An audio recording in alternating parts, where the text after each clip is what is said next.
here. There you go. What? Yeah. That's pretty good. Yeah, come on. Pretty good.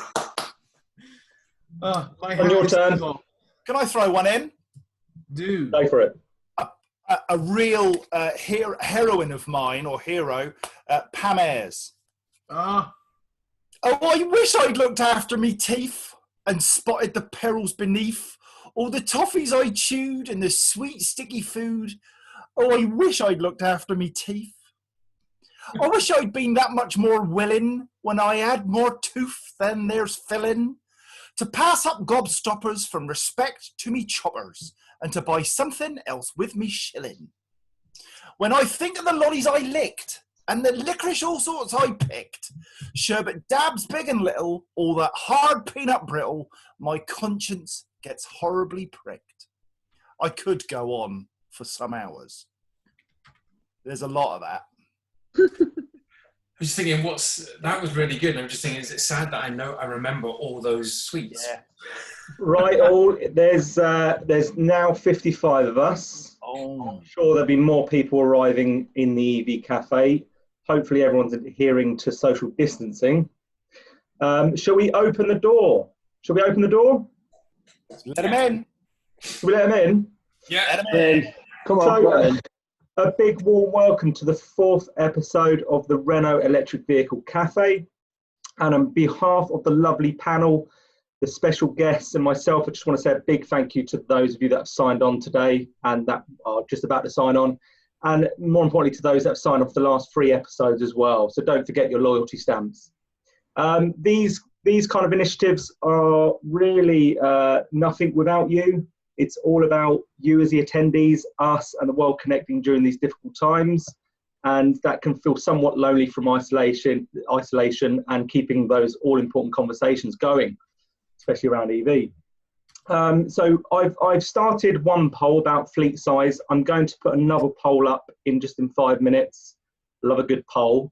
Just to learn about our audience, so we know as a panel who we're talking to.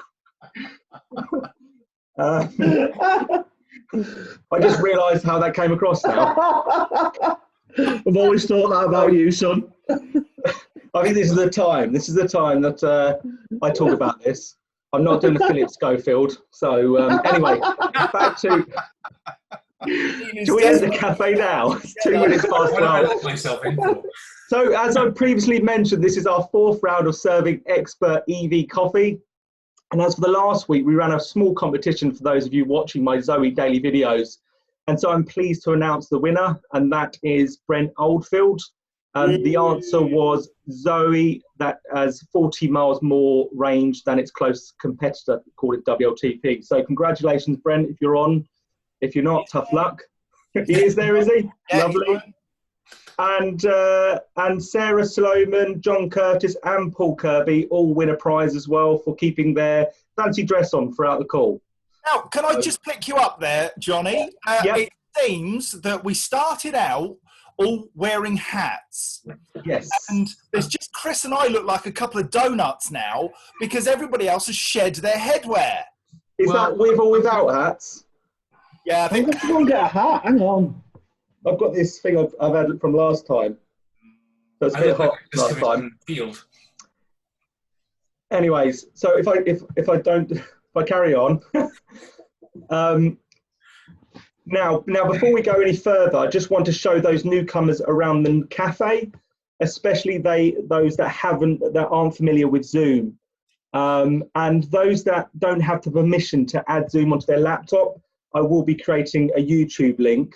So they can watch it live, and I'll also be uploading the video onto YouTube so they can watch it back. So as you can see, there is a tab at the bottom which will allow you to open the chat box. We would advise keeping that open throughout the duration of the session, and we would like to hear from you. So if you could share who you are and where you're from using the chat box, then we would really, really appreciate it. Unless you're my boss or my boss's boss. Please do chat amongst yourselves or privately using the panel. If you want to actually talk to us, because we are all human beings, well, most of us, then please raise your hand, and when I notice, I'll take you off mute, and that way you can cover something we haven't, or simply challenge the panel or our special guests. If you, however, have a question for the panel, you don't want to be off mute, but you want us to address it live, then please click on the Q&A tab, which is also at the bottom of the screen. And we will endeavour to answer your question as soon as we can. As for the panel, you know the score, as well as special guests. If you want to talk, then please raise your hand on the camera as if you're at school to avoid crossing over each other. Whoever is first, my decision is final. It really does feel like I'm hosting a game show rather than an EV cafe at the moment. And I'll be tallying up the points at the end.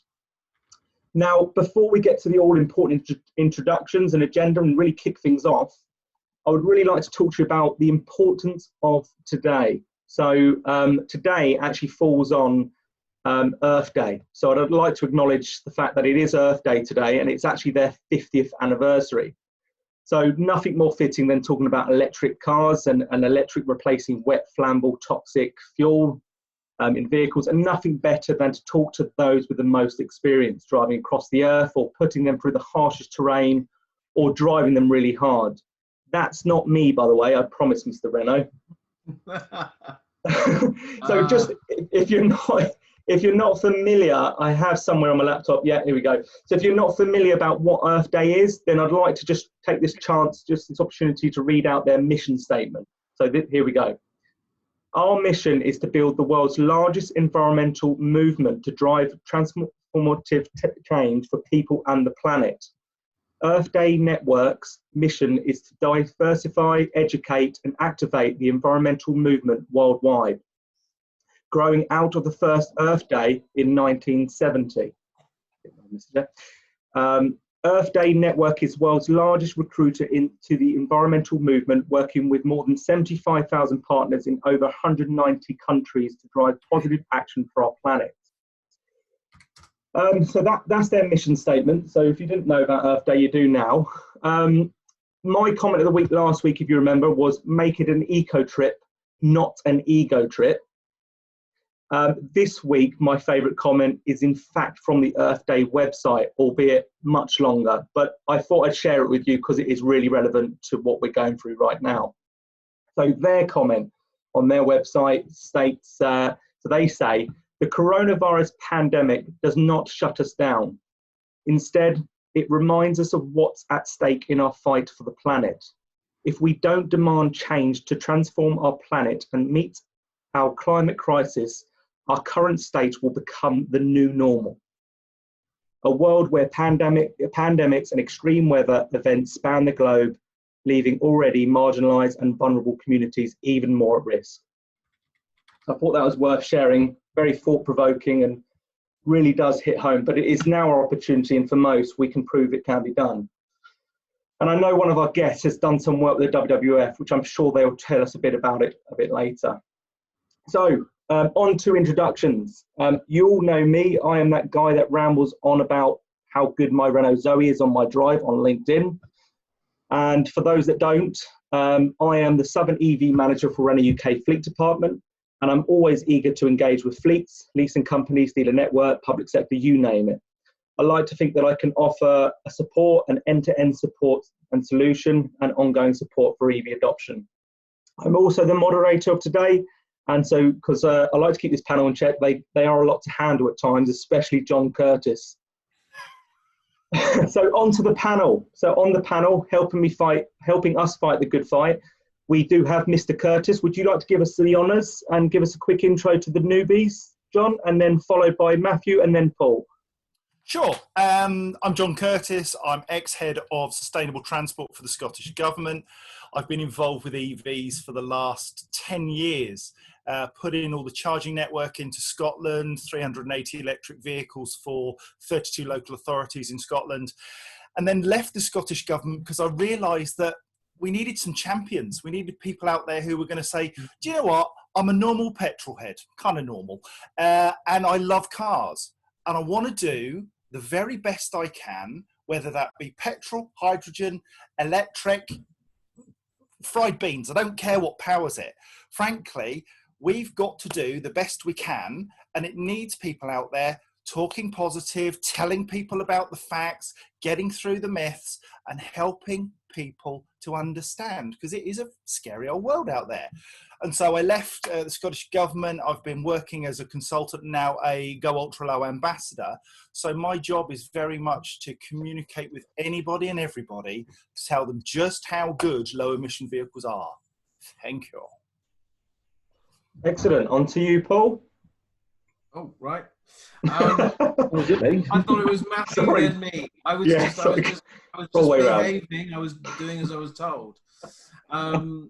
So I am Paul Kirby. For those of you that know, I love vans, and particularly electric vans. And I would consider myself an electric vehicle journeyman. I'm somebody that is learning more and more about electric commercial vehicles. Of course, they've only really been available for 10 years, and for most of that time, only 2 vehicles have been available, or 3. So, you know, it's great that newer electric commercial vehicles are coming on board, and I want to know as much as I possibly can, as my head disappears into the background, as much as I possibly can about all things electric, like commercial vehicles. And I will always be trying to come back to the commercial vehicle world within our context. So if you have van questions, then I'm keen to raise them in the forum, because we often get forgotten behind the cars doing 2.9 seconds 0 to 60 and rallying across here and traveling across the universe as they do. But we need to do some more in vans. That's me. Excellent, excellent. I hope you're social distancing there, Paul, in the shopping centre in the background. Last but by no means least, Matthew, if you'd like to just announce yourself. Hello, everyone. My name is Matthew Kizzock. I'm Johnny's northern counterpart. So I cover Birmingham to the top of Scotland, Northern Ireland, and the Isle of Man, doing exactly the same sort of role as Johnny does down in the south. Brilliant, thank you. Today, Johnny, I'm in the PP Islands for a change. Looks lovely, mate. Looks lovely. I'm pretty sure they've closed off some of the islands in Thailand now. Well, I'm there for the day, I thought. Is that your own boat in the background, is it? I wish it was. So now to the exciting bit. I get to announce that today's EV Café menu and the new baristas. We'll be serving up 2 of the most adventurous, interesting, fun, outgoing people in the industry. So that's Mr. Chris Ramsey and Jean Hay. I won't say any more. They have an incredible and, quite frankly, envious experience with EV that they will happily share with us. And I'm sure it's going to be really interesting. I am severely jealous, as my 6 years of driving EV will be no match to what they have managed to achieve. Although it's given me some insights of what I would like to do in the future. I've started another poll, just to. I'm not going to mention any more about polls, but polls just to understand a bit more about the attendees and whether you're EV curious or evangelist, you know, that kind of thing. So that'll be on in the background. So don't let that distract you, Jean and Chris. Don't want to take away the importance of your presentations. After the presentation, we will have another poll, which will just be immediate questions for you both. And at the end, as we always do, we finish off with a 20-minute Q&A session. So hopefully that's okay with the agenda. So now if I figure out how I can share my screen, bear with me 1 second. So I'm going to hand over to Jean to begin her slides. Are you there, Jean? Everything okay? Yeah. No pressure or anything, but we have got 85 attendees now. Okay. Just let me know when you want me to click through the next slide. Yeah. So just to introduce myself, I'm Jean Hay. I'm eRally project manager, and I've been involved mostly with health and safety. And I'll explain a little bit more about myself as the slides move on. This is our it's a 2015 Zoe there, and it's fully prepped for special stage rally. Now, special stage rally is a little bit different from the type of rallying that Chris, as you'll see, has done. That's more endurance distance rally, whereas the rally we do is against the clock, and it's junior rally we've been mostly involved in. Although I compete in senior rally, we mostly help out in junior rally. This project started to give the Junior Rally Championship competitors who are 14 to 17 something to go into in the near future. So there's no point in bringing on this new talent within our sport and having nothing for them to go into. And we were looking at EVs for the last just over 10 years as far as green technology, but now it's becoming fantastic competitive technology. So you move on to the next one for me, Johnny. So that's me changing a battery from a Zoe. I, as well as having the health and safety qualifications, I went and did my level 2 EV technician. So that allows me to work in our car. Definitely had to take the battery out when we're welding in roll cages and doing bits and pieces like that. So I'm now fully qualified to do that. I'm also a member of the Motorsport UK working group for the electrification of motorsports. A mouthful. Motorsport UK are the governing body for all motorsport that happens in the UK. So no racing happens without their say, whether it's 2-wheel, 4-wheel, junior stuff, Formula One, whole lot. So now they're putting together regulations so that we can bring on electric vehicles and motorsports as quickly as possible. That's fine. Next one, Johnny. Oh. So the team is started off a very small team as I idea 10 years ago with my partner Ilya Gold, who's a rally driver, myself being a co-driver, and Tristan Dodd, who's the founder of the Junior 1000 Championship. Now the juniors in Britain race in 1000cc cars. So the Zoe fitted in fantastically well there because it's got the same horsepower, the same top speed. It has got a lot more weight than their cars, but it's got more than double the torque. So it was sitting at a nice competitive level. Because these juniors are spending money on their cars, we don't want to bring in electric cars suddenly at a much higher level because it'll just make their cars obsolete overnight. So that's why the Zoe just fitted in well, and I don't know, I'm hoping you'll agree, it looks like a really cool little junior rally car. So it was myself, Ilya and Tristan, it started all this, and then we had lots of enthusiastic young rally drivers who wanted to come and help us test it and be part of the experience. And then we ended up bringing in another EV tech, Richard McCutcheon, who works for Mitsubishi, and he'd been working on IMEVs and Outlanders, and he's also a Mitsubishi rally engineer as well. So he'd been working on our Mitsubishi Evo for years. Okay. So just a little bit about the car. Our original one is just a 22 kilowatt hour battery, and these are some of the kind of reasons the Euro 5 NCAP safety rating that we thought was really important with this car. If you're going to put 14 to 17-year-olds in a car, you better make sure it's safe.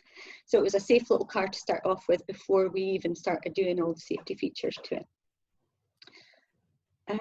Yeah, so it launched at Coventry Motor Fest in June 2016 with Robert Llewellyn co-driving in it and filming for Fully Charged.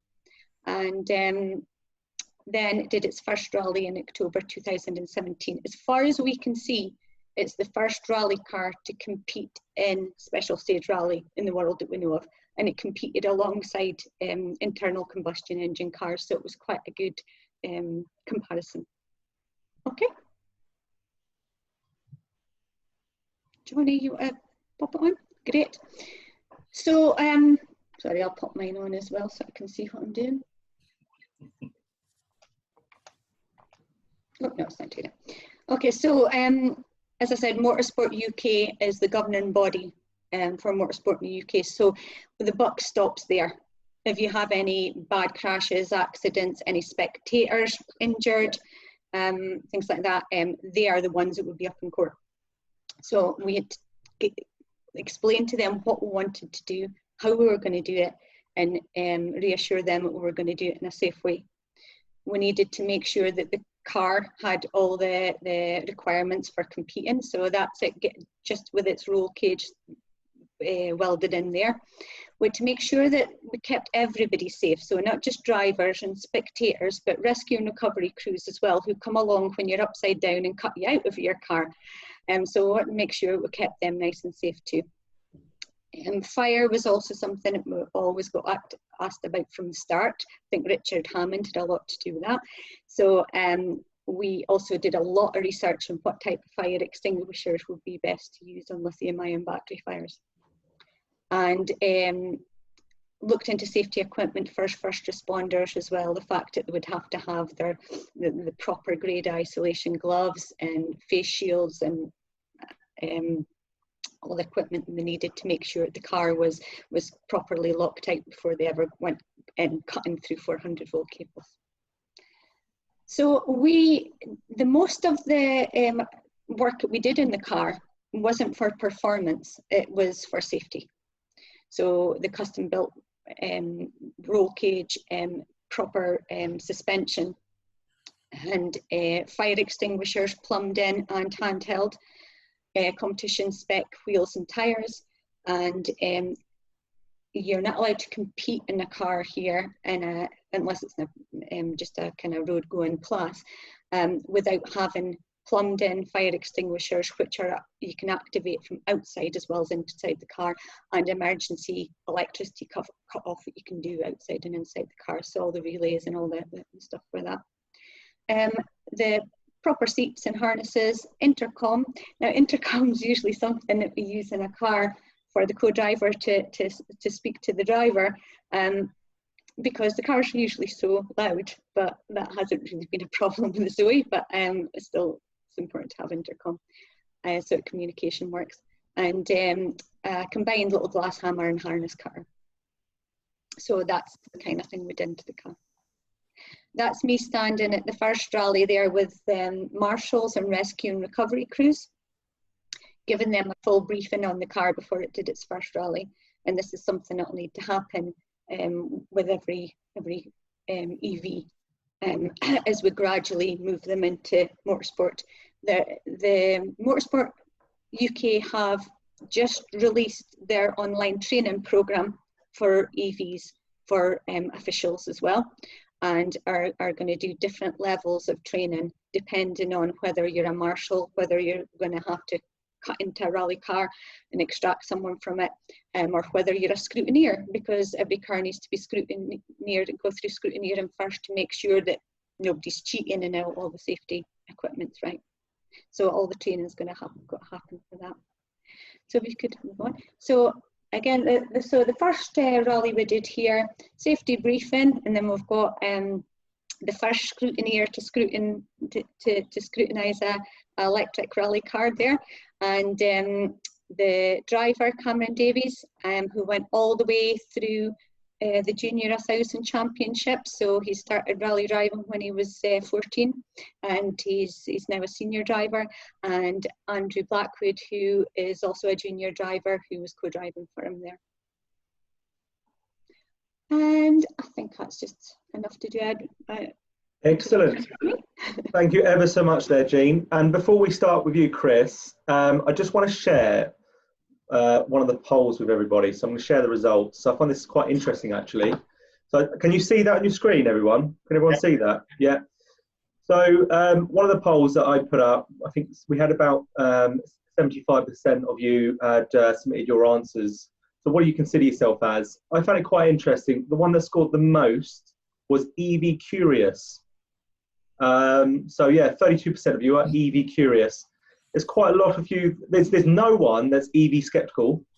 So as me and Paul were talking about this yesterday, we would like to challenge those of you that are on this call to invite somebody to the next EV Cafe that would fit under the EV skeptical part. So I don't know about you guys, but I find that really interesting, especially the EV curious side. So thanks for your input, everybody. Just to let you know, we are at maximum capacity at 100 participants. So if anybody's having any issues, anybody sends us a message to say they've got any issues, then do let us know and we can send you the YouTube link for this on live. Sorry, Chris, just wanted to share that before we start. I will put another Johnny, poll. Yes. Johnny, just before we dive into Chris as well, Jean, There's a question in the Q&A box about your fire extinguishers. If you could, you're probably the best person to answer that. So if you hit your Q&A box, and Neil's asked an answer a question about your fire extinguishers there. Do you want it typed, or do you want me to just give it now? Well, probably if you type it to Neil and then he's got it, and then we can start on with Chris. Yeah. Carry on.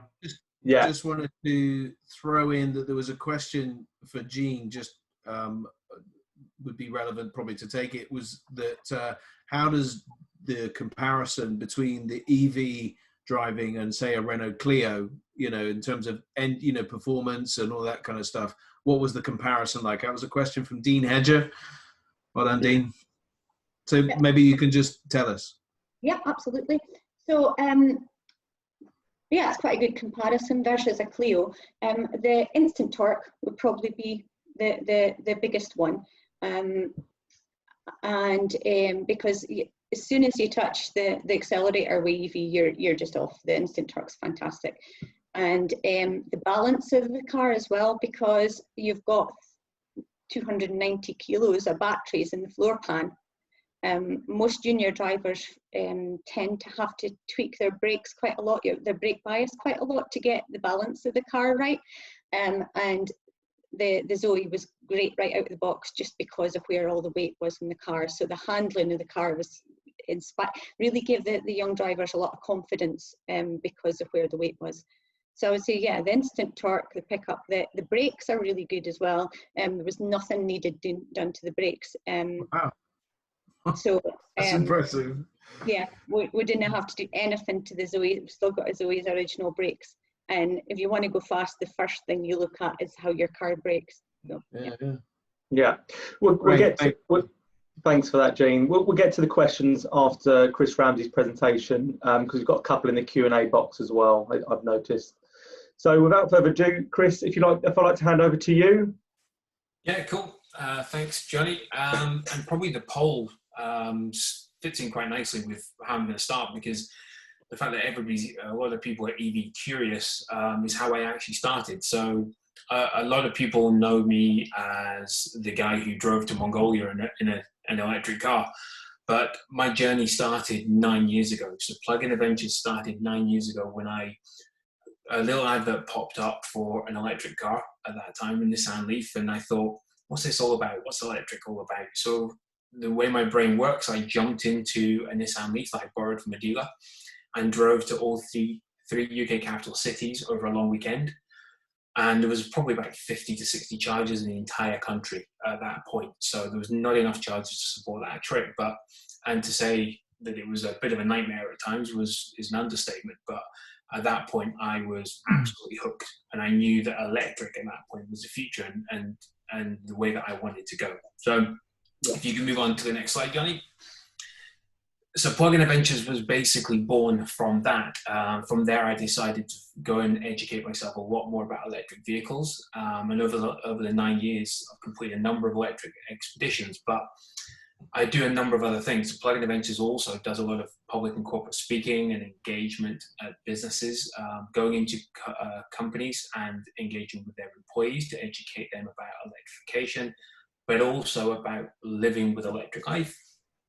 We also support manufacturers quite a lot in terms of manufacturers maybe want to test the real world range and the real world charging capabilities of their vehicles to understand if somebody's going to do 500-600 miles in a day, how's that car going to perform if it's had multiple charges throughout a journey, as opposed to just promoting a WLTP figure. So we do a lot of that work, and we also do a lot of support with TV stations, radio stations that are maybe looking to do educational pieces around electrification. So we will provide them with a lot of support and a lot of information and guidance on their pieces they're doing. If you'd like to move on, Johnny. So this is really how everything all started with Plug-in Adventures and how the evolution of Plug-in Adventures has gone.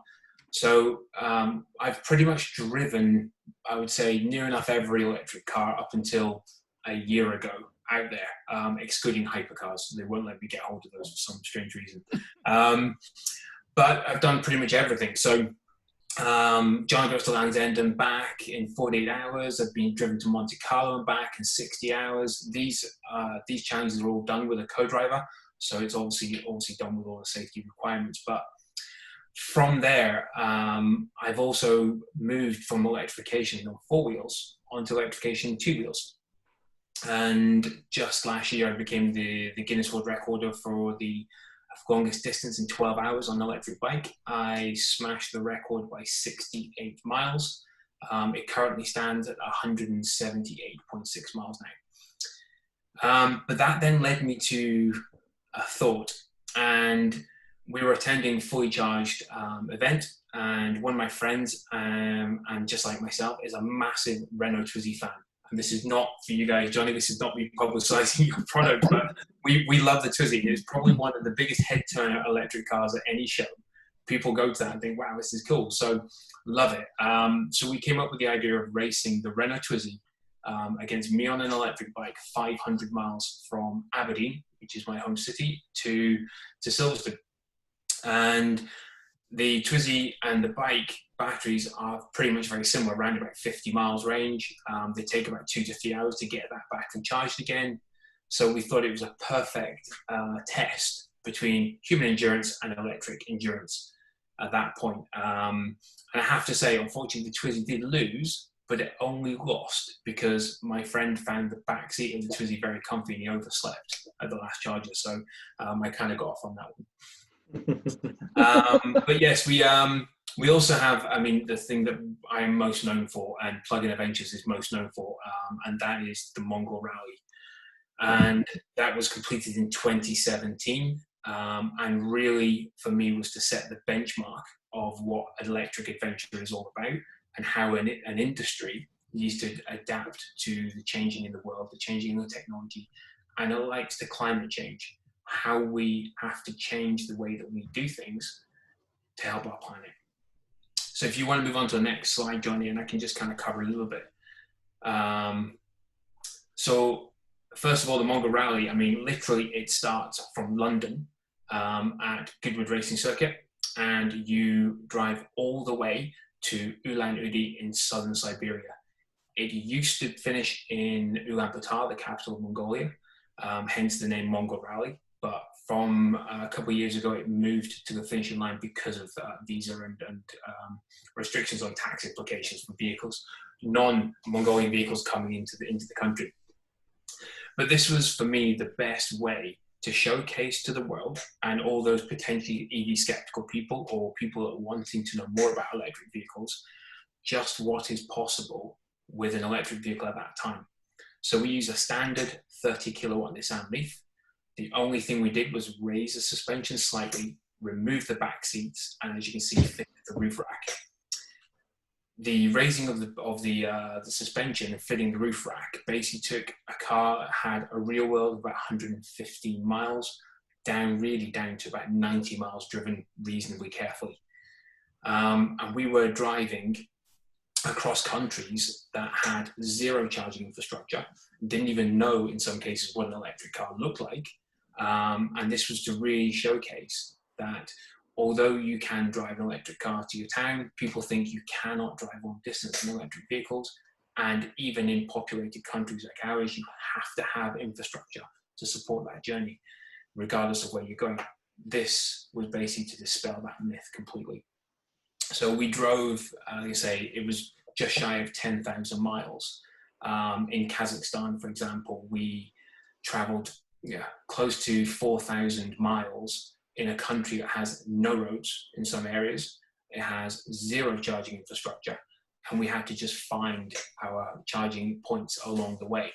And that formed things like petrol stations, which ironically became quite a big source for us through a 2-pin plug.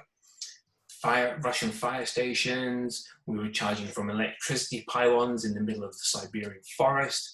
We were in cafes, we were just in car dealers. We just pulled up outside of, when we got into Turkey, we just pulled up into any building, any city, and just asked people for a charge. If you want to move on, Johnny. Yeah. For the people that are not aware of what the Mongo Rally is, I'm just going to move this away from my slide, sorry, 2 seconds. Yeah. For the people that are not aware of the Mongo Rally, so it's been running for about 13 years, 14 years. It has 3 rules, as you can see there. Your car can be no more than a 1.2 litre engine, can't cost more than £1,000. And probably the crucial one for me was it's got to be completely unsuitable for this style of journey. And the reason behind that is because the Mongo Rally is completely unsupported. So when you drive from the start to finishing line, you're basically on your own. There's no support. And the idea behind it is your car is made to break down and have issues. So you have a true adventure. Obviously, we had the issue with £1,000, but the Mongo Rally team decided to waive that for us and said, because basically you've got your biggest challenge trying to find electricity. We actually found out, interestingly, that the entire Mongo Rally team basically took a vote to see if anybody thought we would complete the rally, and not a single person voted for us. And obviously, so we won that vote very well. And the rally has over 250 entrants every year. So if you imagine how many cars are thundering across our planet, and they're using petrol, they're using diesel, so the amount of emissions that's been generated by this event. I'd known about this event for 6 years, and I wanted to do an electric vehicle to show even this event and all the entrants that they can still have this journey, this adventure, but emit 0 emissions along the way, and then help our planet. So the key thing there as well is this wasn't a race. So the start line opens up, the finishing line closes about 60 days later. People can finish the rally in a year's time if they want to. They're still classed as finishing it, but the 60 days is when you get to finish and drive up onto a rally podium and get basically that picture shot. And we actually completed the rally within 56 days. It was the first electric car in the world to enter and complete that rally. And I do say we quite a lot when I talk about this, although it's me sitting here and generally talking to a lot of people about it. But my co-driver was my wife. And my wife was a very instrumental part of that journey as much as I was. And we're still married. She's still my wife. So you can drive 10,000 miles in an electric car with your wife and still be married at the end. But yeah, I mean, the evolution of plug-in adventures is now really working a lot with the industry to help educate them and help them understand and help their employees understand more about electrification and sustainability. But there's a big drive to help change the adventure world and get the adventure industry to adapt to the change that they need to make just as much as what the rest of us need to make. Adventure can coexist with electrification. They both can work. You've just got to change your thinking and your mindset around it. So we're doing a lot of work to promote that, but we're happy to engage with anybody around electrification, sustainability, and even renewable energy. And that I always add this quote here, because I do think this quote, Aristotle, is really a corner piece for me. Adventure and what Gene is doing, basically we're educating the mind, the heart of people first, and then that opens their minds to basically take on board that education a lot more. So our messages can influence people that other people couldn't maybe touch because they're just talking about electrification as a subject matter. Chris, I have to ask you, mate, just in regards to that comment about your wife, do you think that's because you've got first generation of EV product? So like the first generation, you can only probably do 80, 90 miles real world range. So you're guaranteed to have a break after 80, 90 miles away from the wife. Whereas today, you're probably you're doing more like four and a half hours in the car together. I know my Zoe is about 4 hours in the car now. So I just have to pretend that we're running out of range and I have to stop before we need to. Thank you ever so much, Chris. That was really insightful and really interesting. And to you, Gene, both really two different experiences. And I'm sure we'll gain a lot from learning from both. What I want to do is I want to end the poll that I had on. I want to share the results now with everybody. And so questions for the special guest, immediate questions for the special guest. If I can take the screen off so we can see everybody. The highest one was vision and future plans. So, yeah, so starting with you, Jean, if there's any vision or future plans in what you're doing next in the world of e-motorsport, that'd be great to hear. Yeah. So as far as eRally goes, we think that the 22 kilowatt hour original Zoe we had has done its job. It's gotten everybody sitting up taking note. It's managed to get the regulations all put in and the health and safety all put in to open the doors for everyone to race EVs in the UK. So now we need to get a new Zoe and with a bigger battery, because then that opens up all the senior rallies as well as the junior rallies, because when we do junior rallies, they usually do between 20 and 40 miles a day. And although we've been able to get charge in some places, we don't want to have to charge and rely on kind of everybody's charging. So it's okay somewhere like Knockhill because they've got a 22 kilowatt charger on site, so it's fine, but not everywhere has. And sometimes in remote locations they struggle a bit. So there's none of the senior tarmac rallies that we wouldn't be able to do with the new 50 ZE50. Right. So I guess the traction to the new Zoe is more along the lines of the more powerful motor that's an option, as the R135, as well as the range. What about battery weight? I don't think there's much more in terms of the I know there's no difference in the dimension of the battery, but I'm unsure what the exact figure is on the weight. But then you've got that 135 horsepower motor that offsets that. So yeah, okay, very interesting. Cool. Sorry, just one more thing as far as noise is one of the things that when we first started speaking about electric motorsport with all our competitors, everybody in motorsport was really keen on it. It was quite surprising. It's much kind of big petrol heads were quite happy to be amp heads too, because they were so impressed with the torque. But the spectators, not quite so much, because they were the first thing they always said was, "Oh, but what about the noise?" And we've been working with Miltech, who make exhausts for competition cars, and they've now taken out an active sound system, which you can fit to any car. So you can make and it works with an app, and you can make it pop, bang, backfire, like a V12, a V8, a V6, anything you like. We've got that in the car now, and that's going to hopefully keep the spectators happier and look at maybe safety too. What sort of cost is that, Jean? It's about £1,000. Right, okay. So is it cheaper to have John in your passenger seat with a megaphone? Although it is all linked to the brakes and the and the accelerator, so it does all your gear kind of artificial gear changes and everything. So it's quite sophisticated. And too. I'm quite sophisticated. Hang on. Go on, give us your best impression of a V8 then, John. Oh goodness, no chance. What's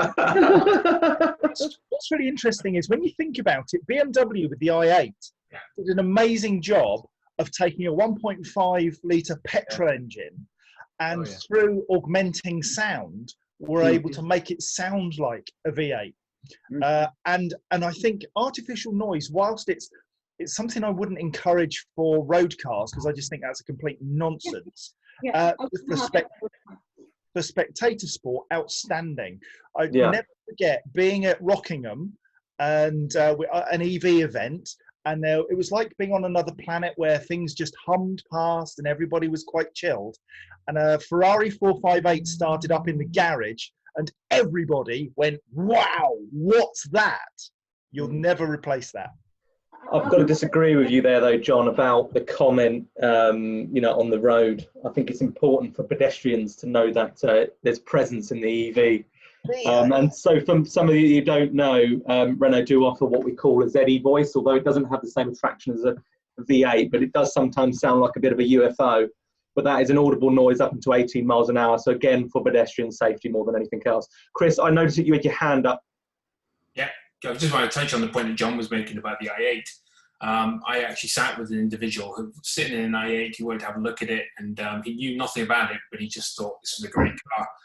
I revved the engine a little bit. The V8 noise kicked in. You went, see, this is what I like. You can't give me electric. I'm not touching it. And there was like, well, that's an MP3 playing in the car. This car's only 1.5 litre, and he was like, okay, I could go for that. I can go for that. Chris, I'd just like to point out this is actually called EV Café, not V8 Cafe. Is that all right? So the question to you then, Chris, in terms of vision and future plans, I'm not sure I can lend you my Zoe, but if we had the option and I could first of all, I'd like to ask you what your plans are, but if I could lend you, in an ideal world, I had a spare ZE50, Zoe ZE50, and I could lend it to you, what would you do with it and why? Okay, so future plans. I really touched on that probably near the end there. The drive for me is to basically change the industry, the adventure industry, and get them to shift and get them to move with the times and adventure in as the way they want to, and go and explore these regions and share that with the world and educate them, but do it in a more sustainable way. Leave literally zero trace, and that comes down to how you generate your energy while you're on the road. You can be in the middle of a forest where there's no electricity pylons and still generate your energy. There's portable solar, there is portable wind turbines. There's so many solutions out there.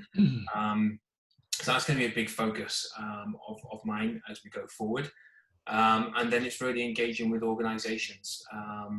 I don't talk too much about adventures, and it would be remiss of me to say that I'm not working on other plans or I don't have other ideas, but at the end of the day, these things take years in the planning and they take years to come to fruition. So there's always going to be the next thing, but when that comes is really it's just really another step. And obviously the current situation has stopped that quite sensibly. So but if you were to lend me the Zoe ZE50, because the battery ranges have got so much bigger in cars, the challenges, the adventures, you can go and do so much more. So I'd really probably love to travel to somewhere that would challenge it and wouldn't be able to go in a normal Leaf. And I truly loved Mongolia as a country.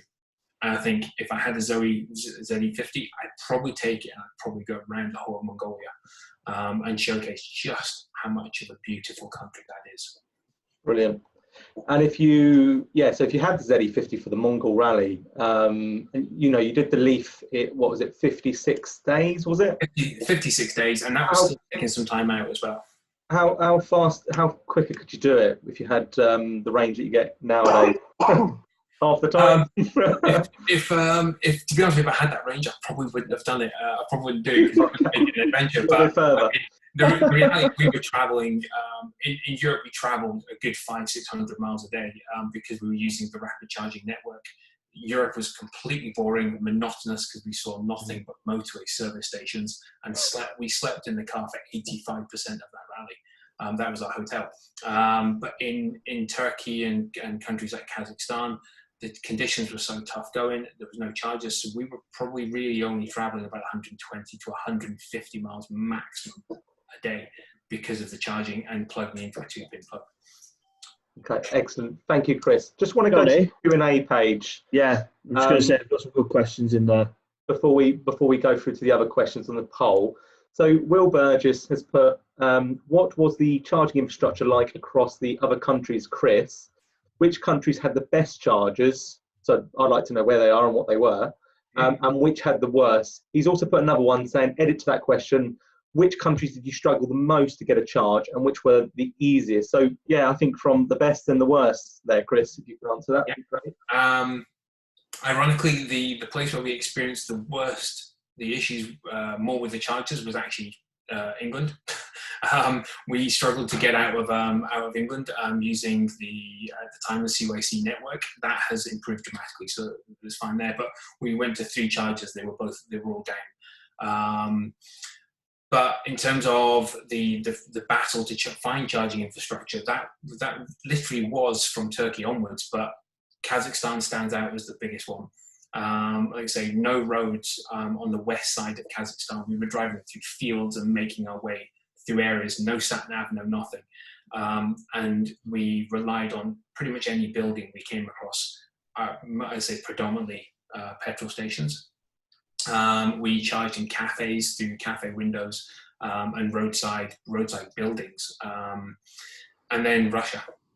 Russia was quite good because we stopped at a Nissan dealer, and it was the first time I actually slept in a car showroom. We slept overnight in the car showroom on the sofa. But Kazakhstan was, the biggest challenge. But the good thing about what we were doing, and the good thing it's electricity, is the reliability of the source you're getting. Some people were on the Mongol Rally traveling through countries where they could only get petrol on the black market. And even then, the grade of petrol was really bad. The grade of electricity is the same no matter where we went. So we were able just to plug in for a plug and always got a guaranteed source of energy. Brilliant, brilliant. Thank you, Chris. So a few more questions are popping up, so if we can get through them. Have either of you run out of charge? What happened? What was the solution? So yeah, Jean, can you answer that one? I imagine if Dean Hedger was on this call, he'd quite happily take a call if you run out of charge. Yes. So Jean? No, never. I run a Zoe is my road car, and so does my partner Ilya, and we've never run out of charge in that, and we've never run out of charge in the eRally Zoe either. Brilliant. Would you say that's the accurate? We've run it right down, and we've had it so we're I think we were nearly on the kind of cripple home bit, but always managed to get it on the trailer, no problem. Brilliant. So yeah, Paul Barnfather has actually said, what was the lowest remaining range that you got? Would you say it's because it's quite accurate in terms of like its guessometer, its range? I find that with Zoe as well. How about yourself then, Chris? How many times did you run out? Well, on a personal note, because I personally had my electric car since for the last 9 years as well. So on a personal note, I've never run out of charge because you drive it just essentially like you do with a combustion engine. You drive within your means, and the fact that your daily commute is very small. Mine's about 15 miles across a whole day generally. But in terms of from the adventures, I mean, I've run out many a times and pushing the car to the limits. I think probably one of the ways we got around our last one, again in Kazakhstan, we ran out of charge just on the crest of a hill. So literally I got out of the car, my wife jumped in the driver's seat, I pushed the car over the crest, jumped in the car, and we just freewheeled into the town. So, and we put on the regenerative braking system to try and get some energy back in the battery, but it wasn't going to get meaningful. But I will say I have been towed on occasions as well, and that as long as you're not using it to regen the battery, it can be done, although it's not recommended, and I get that from a manufacturer standpoint, and I'm not wholly recommending it. It is possible to do if you're in that situation when you need it. Okay, excellent. So some more questions. David Pickles has asked, any plans for single make race series or rallycross type events? A bunch of Zoe around Knockhill hybrid track layout would be interesting.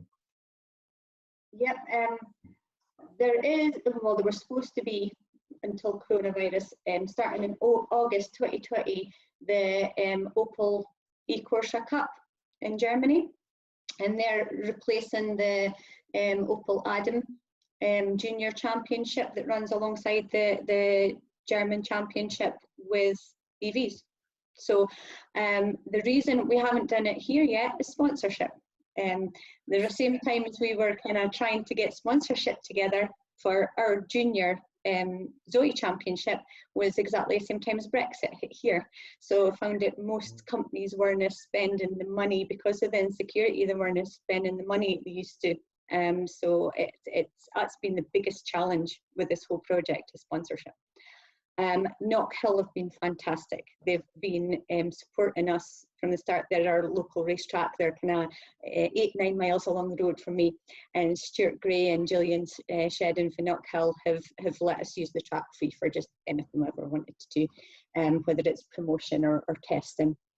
And they're considering what they can do with Zoe's in the future as well.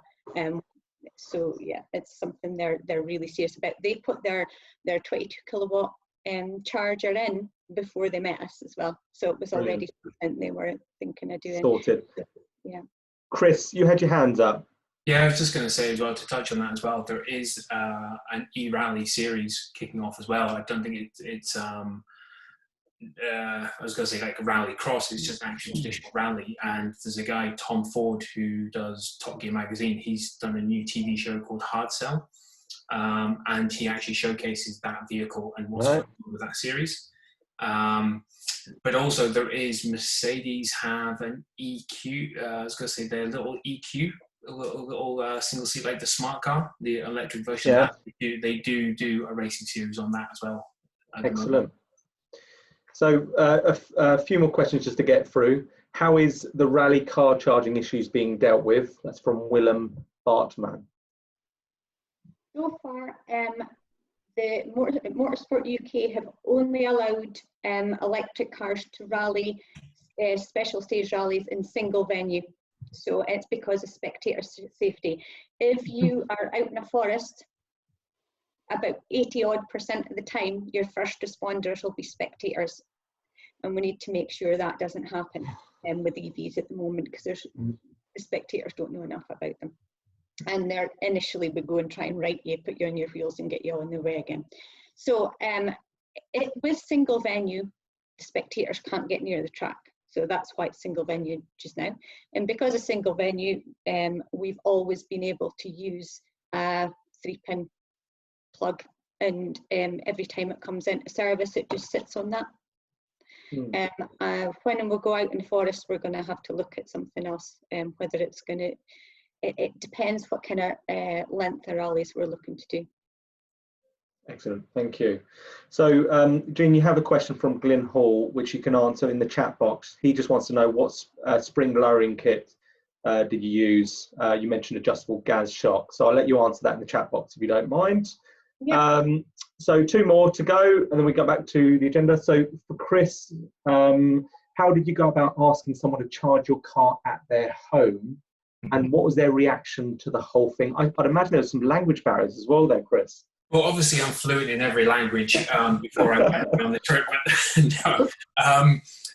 In fact, Google Translate we used a lot, and that worked out really, really well. The great thing about the car, driving through a lot of the deserts in Azerbaijan and in Kazakhstan, the car collected so much dirt that the car actually became a little Google board as well. We were writing 240 volt, 360 volt into the dust on the car. But yeah, we literally just used Google Translate, and basically I would take out the charging cable at the back of the car as well, and just hold it up and show them a plug, and plug the other end into the front of the car to kind of demonstrate. We got turned away probably twice out of the whole rally, and we charged 110 times from a domestic socket. So the people across the countries were absolutely phenomenal. We owe much of the success of the rally to them, not just because we were able. I sat in a car on my bum and just drove. So we were, it's the kindness of them that actually made that happen. Brilliant, brilliant. Last question from Rachel Shipman for now. How ready is England for the likely uptake on electric vehicles, particularly thinking about service fleets? If we had moved to EV and then this pandemic hit, what are the chances anything would have been able to keep moving as needed? Quite a question there. I think no one's got their hands up, but I would say on that, well, certainly wouldn't have added to the, we've seen a really good air quality statistics, and pollution has dropped. We support the likes of Phoenix. Is it Phoenix? Is it Phoenix, Matt? Yes, it is. Yeah. Yeah. That's a food bank supplying food, and their Kangoos are fully operational, and no issues there. I think there's. Why wouldn't it be? I mean, it's. I guess if there's a lockdown and you're supposed to close lots of places, or people have virus concerns, it's likely that you might see petrol stations struggle to stay open. So therefore, having your EV charge point, I don't need anybody there, and I can charge. John, if you'd like to go first, sorry, was it Paul or John that put the hand up first? Paul was actually first. Oh, sorry, mate, I didn't see you. Very kind, John. Distracted by the balloons there. I would say, I mean, as you were beginning to say there, Johnny, I don't think there's too many barriers to keeping an EV fleet going. We've already heard from Chris and Jean that both, you know, the maintenance, the moving parts on an EV is a lot less than on an ICE vehicle. They're less likely to break down for those reasons of lack of kind of intervention or oil. And as you rightly point out, fuel can be gained at home, or just nip to the neighbors if you adopt Chris's approach, you know, just knock on somebody's door and they'll give you a charge. But so I think, you know, if there's no reason to stop, or there wouldn't be any difference really. And in fact, potentially there are advantages in this kind of scenario for electric vehicles over their ICE counterparts, I feel, and particularly when it comes to commercial vehicles, you know, they can keep running and keep busy and in and out of the cities and so on. So, you know, I don't think there's any challenge. I think we are ready to increase, maybe not wholesale, but increase the volume of electric vehicles quite substantially. John, you were next, and then Chris, then Matt. So, John, I absolutely agree with Paul. That was part of the response I was about to give. I also think that part of the service and support mechanism network that we have is really well demonstrated by the AA. So last week we had the AA here who were saying that they have now trained guys out on the road who are able to help EV drivers who have run out of charge. It's rare, but it does happen. So there's that level of security. There's also the new products that they've brought to market where they're looking to provide maintenance and service facilities for charge point suppliers and installers. So I think we're beginning to gear up for a much, much better support for electric vehicles, not least because they have those less moving parts, but that the network is now being supported at a national scale. Yeah, that's a good point. And then you, Chris? Yeah, just again echo the points that John and Paul have made. But I mean, if you look at how fleets could keep going, and could they keep going in this pandemic situation? For me, again, it can, and it's emphasised by the fact of electricity is everywhere. And when if you're a fleet and you're taking on an electric fleet, you're not going to go and install some kind of charging infrastructure for those fleets. And when you look at the uptake, if there was a massive uptake or a larger uptake, the charging network out and about is there to support that uptake already. There's a vast infrastructure in place, and because you have more charging locations than petrol stations in the UK just now, during this pandemic, nobody needs to manage and operate a charge point. It's just sitting there. So, you know, if a petrol station shut down, you know, petrol drivers won't be able to get petrol, but the electric drivers will be able to plug in. Yeah. Matthew? Yeah, again, partially echoing what everyone else has said, but just from my own personal experience during this outbreak, as some of you know, if you don't know, I literally live in the middle of nowhere. So I'm one of these unfortunate people that is having to use my vehicle to go and get shopping and things like that.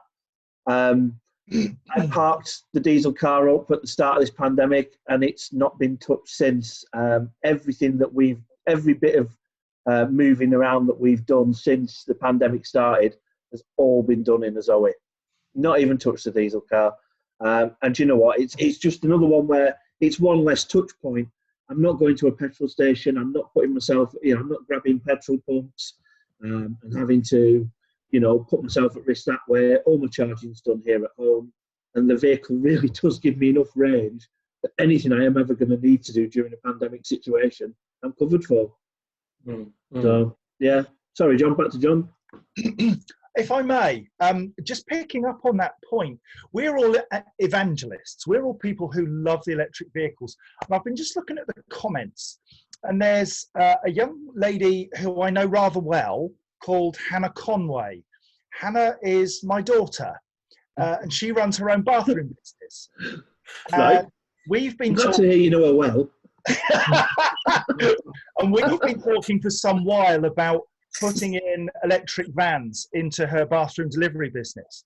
Yeah. And she says, and I imagine that she's on the cusp of whether she stays with with her diesel Mercedes van, or whether she shifts over to something electric. And she says one of the biggest hurdles in increasing the vehicle fleet is charging locally or planning routes around the UK based on charging points. And what we've seen is that suddenly there's a whole flurry of activity where supporters in our industry are saying, contact me, let me know, let's help you to overcome the challenges that you have. And I think that's really quite illustrative of how we work as a community, that we welcome that kind of, I'm not sure, but I really am struggling, because we want to help people make that move. Brilliant. John, you like to go? whereabouts is your daughter based? She's based in Leeds, Right. Wakefield. Hannah, give me get you my details off your dad. Once we're all sorted and we're past this, I'll get you a van sorted and you can have it and trial it and see if it works for you. How's that? Oh, wonderful, man. Thank you. There you go. Chris, you had your hand up. Yeah, no, I was just going to touch on that. It depends, I guess, what the van operator is doing, and John, what your daughter's doing in terms of the drivers are doing. If it's in a city and just on the cusp of the cities, any electric vehicle out there will cover that demand, because just if you look at Dundee from a taxi driver point of view, these guys, most of the taxis in Dundee are electric because all the commuting is done in the city, all the work is being done in the city. And these guys need to take a break. So your van drivers need to take a break. And, traveling, getting to any city, doing a delivery, you're not going to do it in 5 minutes. There's traffic, there's issues around that. So when the guys take a break or think they've got 10, 15 minutes between jobs, they put the van on a rapid charger. Thank you, Chris. Just want to point out a few comments made in the webinar chat. Kevin Booker, I believe, might be from the same Kevin Booker from Brecon Beacons. He said the only vehicles we have had fail during the lockdown have been our ICE ones, and they do actually run some Zoes there, which is great. Nick Hewlin has said, just repeating a question, so it might inspire discussion. Sorry, I'm just reading the comments. Johnny's rocking the Hulk Hogan mug. We never thought of that one, did we? So yeah, just repeating questions so it might inspire a discussion. Here's a challenge. With the collapse of oil prices, how do you feel will this either slow or speed up the adoption by consumer to EV, considering the state of people's economy is high on their personal agenda right now, and for the next decade, cheap petrol, no reason to change? I think one thing's to know for sure when it comes to cheap petrol at the pumps at the moment, is temporary. We know that's temporary, don't we? We know a lot of people that are buying EVs. The economy is on the high on their personal agenda. That is absolutely right. And so benefit in kind is driving most of that. It's a miracle. Everyone can drive an EV since the benefit in kind has been dropped. The other point to mention also is there is such a difference in some cases of fuel being sort of 15 pence per mile versus as little as 4 pence per mile, or even as low as 0 pence per mile, depending on if you're really smart and you've got a good energy tariff and a good smart cable.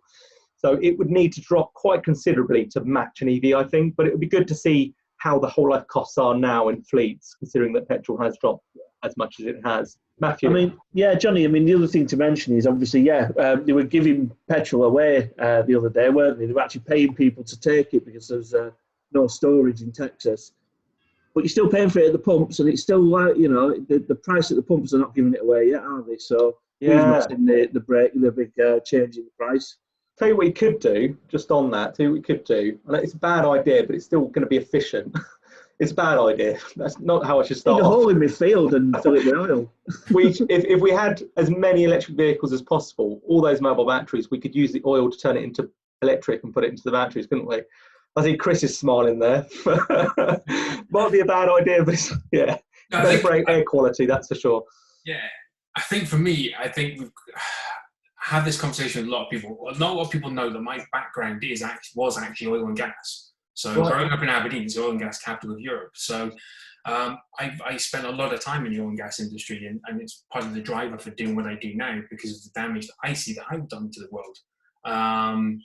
So I think we need to differentiate sometimes. Electric vehicles and oil and petrol prices, yes, go hand in hand, but the demand of oil, the supply of oil, we need to separate that away sometimes from the EV discussion. We should be going to EV not because of oil demand or the way the oil is going around in the world. We still need oil to a certain, for a long, probably a long time, until the manufacturing processes get up to speed and are able to, cope with the supply of products. So we need to differentiate sometimes and say, oil price, demand, and all that stuff. We look at electric vehicles as a separate entity. Yeah, you are right. I mean, as soon as factories open up and products that are derived from oil start producing, that will all change. I've got someone that wants to talk. So Paul Barnfather put their hand up, but they've put it back down again, I think. Oh, no. So I'm going to put Paul Barnfather live. So can you hear us? Are you there, Paul? Hi, Johnny. Thanks for that. Yeah, it was just on the oil price and the retail prices. It's worth thinking beyond the retail price and what the effect is of those low prices, because at the moment there is absolutely no money to be made in extracting and refining oil. And that means the investors are pulling out of that market on a massive scale. Now, where those guys put their billions actually has more effect than where we choose to buy our cars or what we choose to fill them up with. And they are pulling out of that market in droves. And I think that's going to be, I hope that's going to be a big effect on this industry, because if they start to invest in green stuff, this is what we need. It's the money that makes it happen, not more than our behaviors. So I'm quite optimistic. Definitely, Paul. Yeah. Brilliant. I absolutely agree with you there. Right, so I'll take you off mute for a moment. So just reining it back into an EV discussion, away from oil. I'm just going to go back to the poll results on questions for the special guests.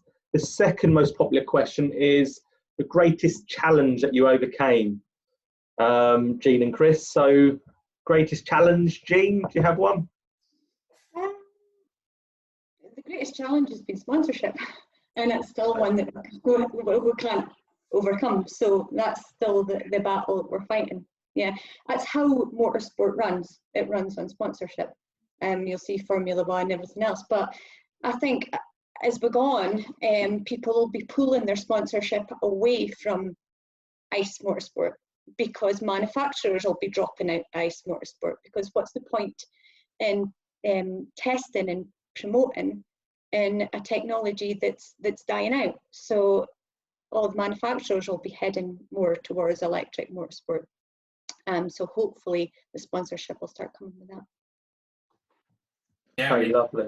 I'll echo what Jean just said on the sponsorship side of things, because obviously a lot of what I do relies on sponsorship as well. But probably one of the greatest challenges I've overcome is manufacturers' perception of their technology themselves, really.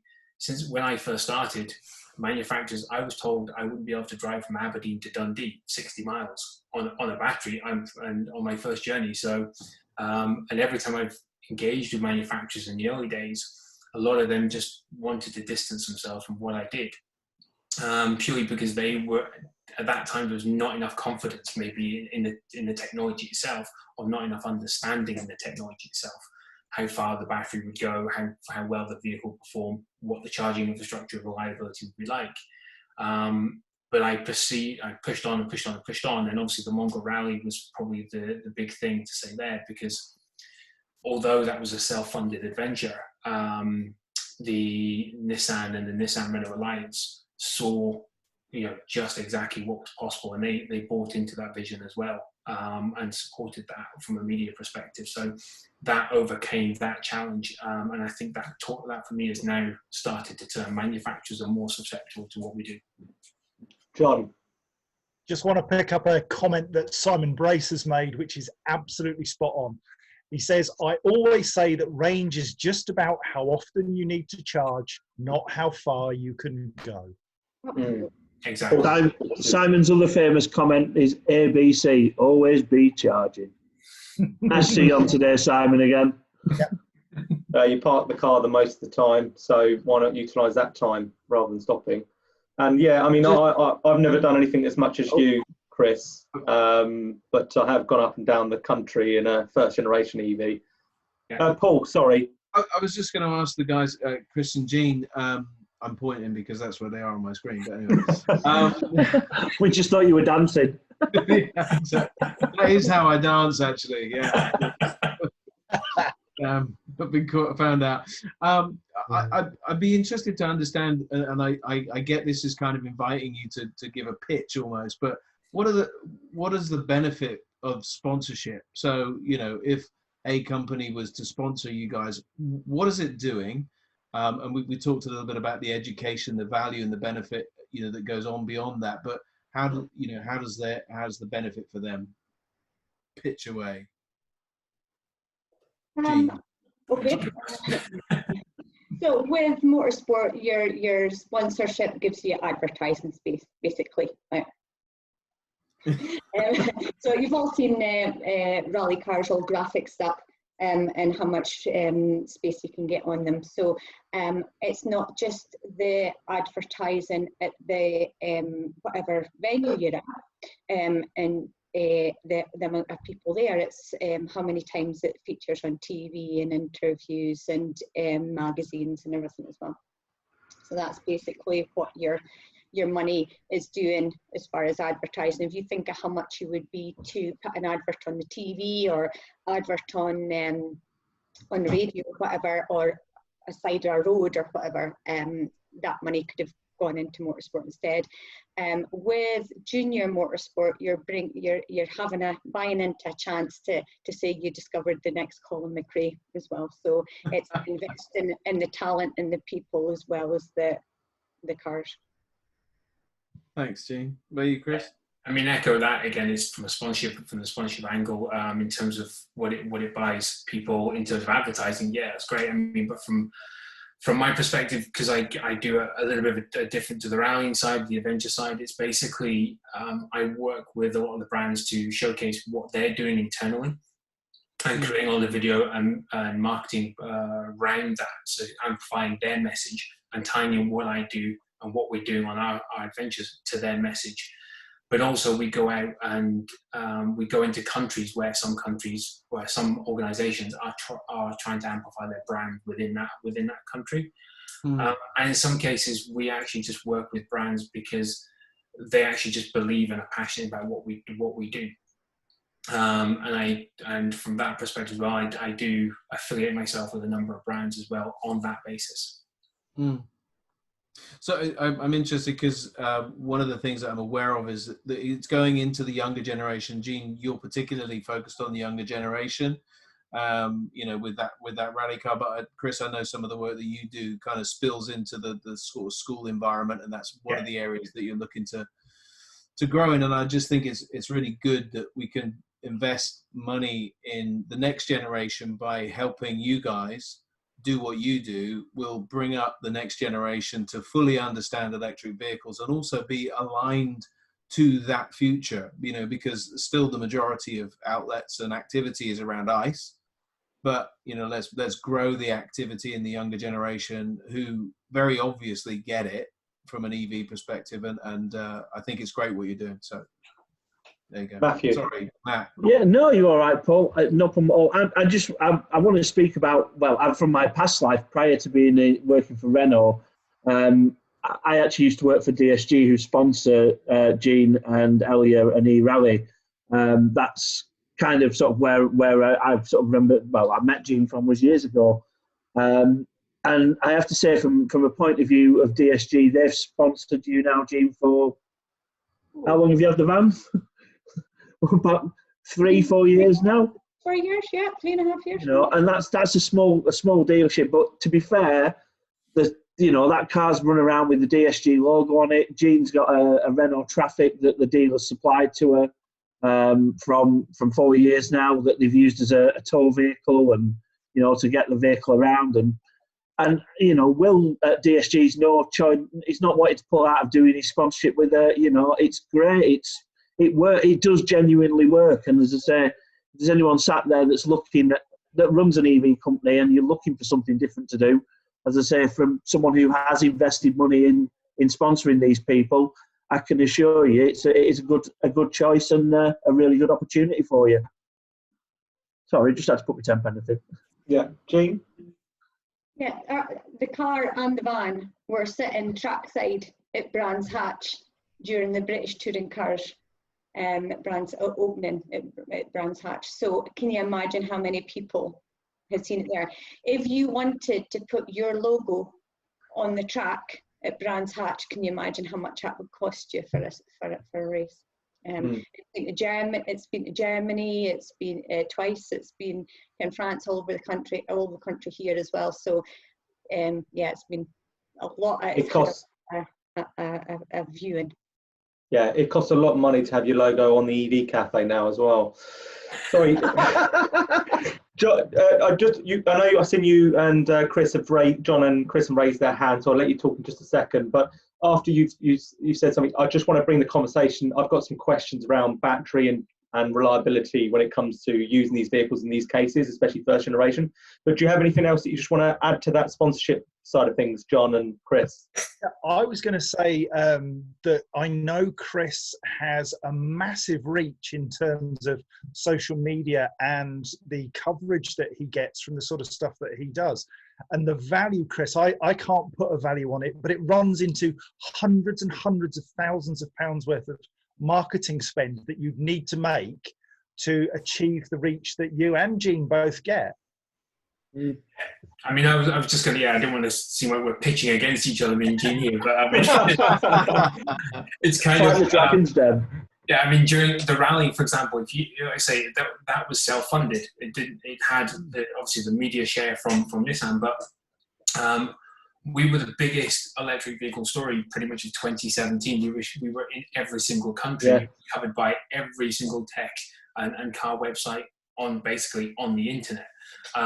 We featured on Sky News, we featured on CNN worldwide, and just like Jean said, you can people put a value against that, but you can't put a value against that in terms of what it actually does for brands that are associated to it. And one story that came from our trip was while we were in Kazakhstan, we met with the United Nations and the CEO of a major petrol company in Kazakhstan, had talks with them, and now Kazakhstan have opened their doors to electric vehicles and installed charging infrastructure and opened their doors to Tesla, and all that has come from our car driving through, which is then affiliated back to all the brands that were on the car. Okay.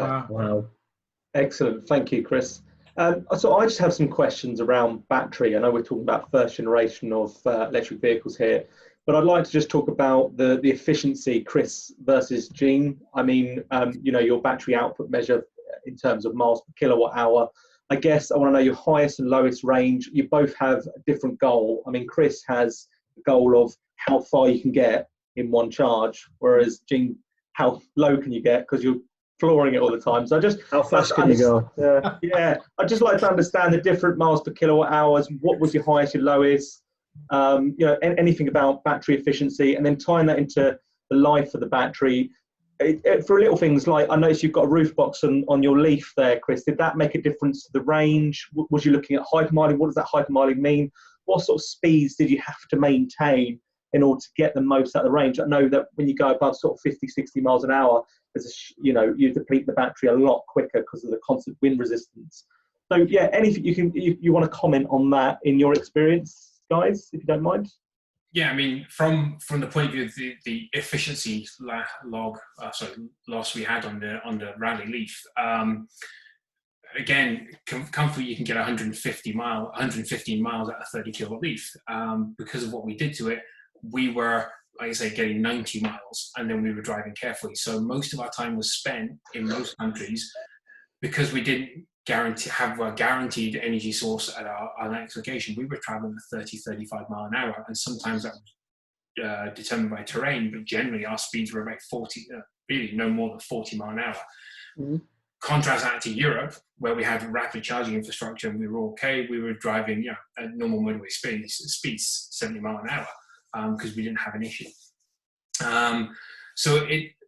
Mine was all about getting as much range. And I mean, I've had the 30 kilowatt Leaf, the dash reading 180 miles from a single charge when I've charged it next, because I was driving so efficiently, super efficiently in a car. And for when you mentioned the term, Johnny, hypermiling, I used that as much as possible. And for the people that are not aware of what hypermiling is, it's literally like you can do in a petrol car. You just coast.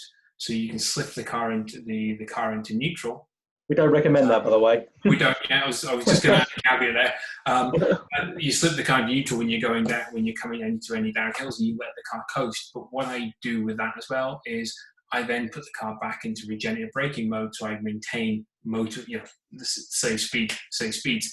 But I always maintain that I have my hand on the gear shifter, on the gear, effectively gear stick, to make sure I'm always able to react. So Yeah, that's a good way. Yeah, that's the kind of vision that I have when I talk to people about driving EVs. The idea is to keep the car in motion for longest. So you're not going to touch that brake mode that you get in the new Zoe until you know you're slowing down or potentially driving inner cities, urban environments. Yeah, there's no point in losing the speed that you've used to gain momentum. No. And I'll let Gene talk next, obviously, but battery degradation is something we can talk about. Yeah, that'd be great. Yeah, if we can run through that in a second. Gene, how about you? Because you're driving completely differently. I'd imagine you're trying to get the most out of the vehicle in a very short speed of time. So, so we around Cairns circuit, we took a lot of the juniors out quite a lot there. And Knockhill as well, but more Cairns because it's nice and tight and twisty. They don't get their speed up as much as they get it up at Knockhill because it's tight and twisty, but they are on the accelerator as soon as they're at every chicane and every corner. So yeah, we've been under 1 miles per kilowatt hour. That's some good going. I imagine, Gina, that yours is much more fun. Sorry, Chris. Sorry, mate. It depends on your idea of fun. Sitting next to a 14-year-old going full tilt when they're so full of confidence, some people don't see that so much as fun. But I just wanted to mention. In contrast, we had a full police escort in Kazakhstan, and then we've been introduced to camel's milk. So that I found that fun. Yeah. Chris, did you tailgate lorries and stuff? Did you? We did a bit of that, but yeah, I mean, generally on the motorways in Germany and Bulgaria and places like that. But in other countries, we were pretty much like Kazakhstan was and Russia. Pretty much, we were avoiding the trucks in Russia because they don't care about how they overtake there. We were lucky still to keep the car on the road, but in Kazakhstan we hardly come across anybody, so it really varied so much. John, you had your hand up. I'm just fascinated to understand from Gene and Chris, why EVs? Why bother? It's so easy to go out and race an internal combustion engine vehicle in a rally or around a circuit. It's relatively easy to find a car to drive across a desert. What on earth possessed you to do something that nobody else does? Yeah. Right, well, the reason we were already racing petrol cars. I've been doing that for a good while. Subaru Imprezas and Mitsubishi Evos, and we're still had our Evo until last year because we weren't allowed to take the EVs in the forest, so we still wanted to do forest. So the reason behind us doing it is we could see how competitive EVs were getting, and how much tried them out, how much fun they were. But not just that, it's when you're really interested in a sport and you're really passionate about a sport, you want to make sure that people still do that sport after you finish doing it. So when I'm 67, well, no, when I'm 80, 90 and I stop rallying, I want to make sure that the youngsters can go out and at a reasonable cost get involved in motorsport.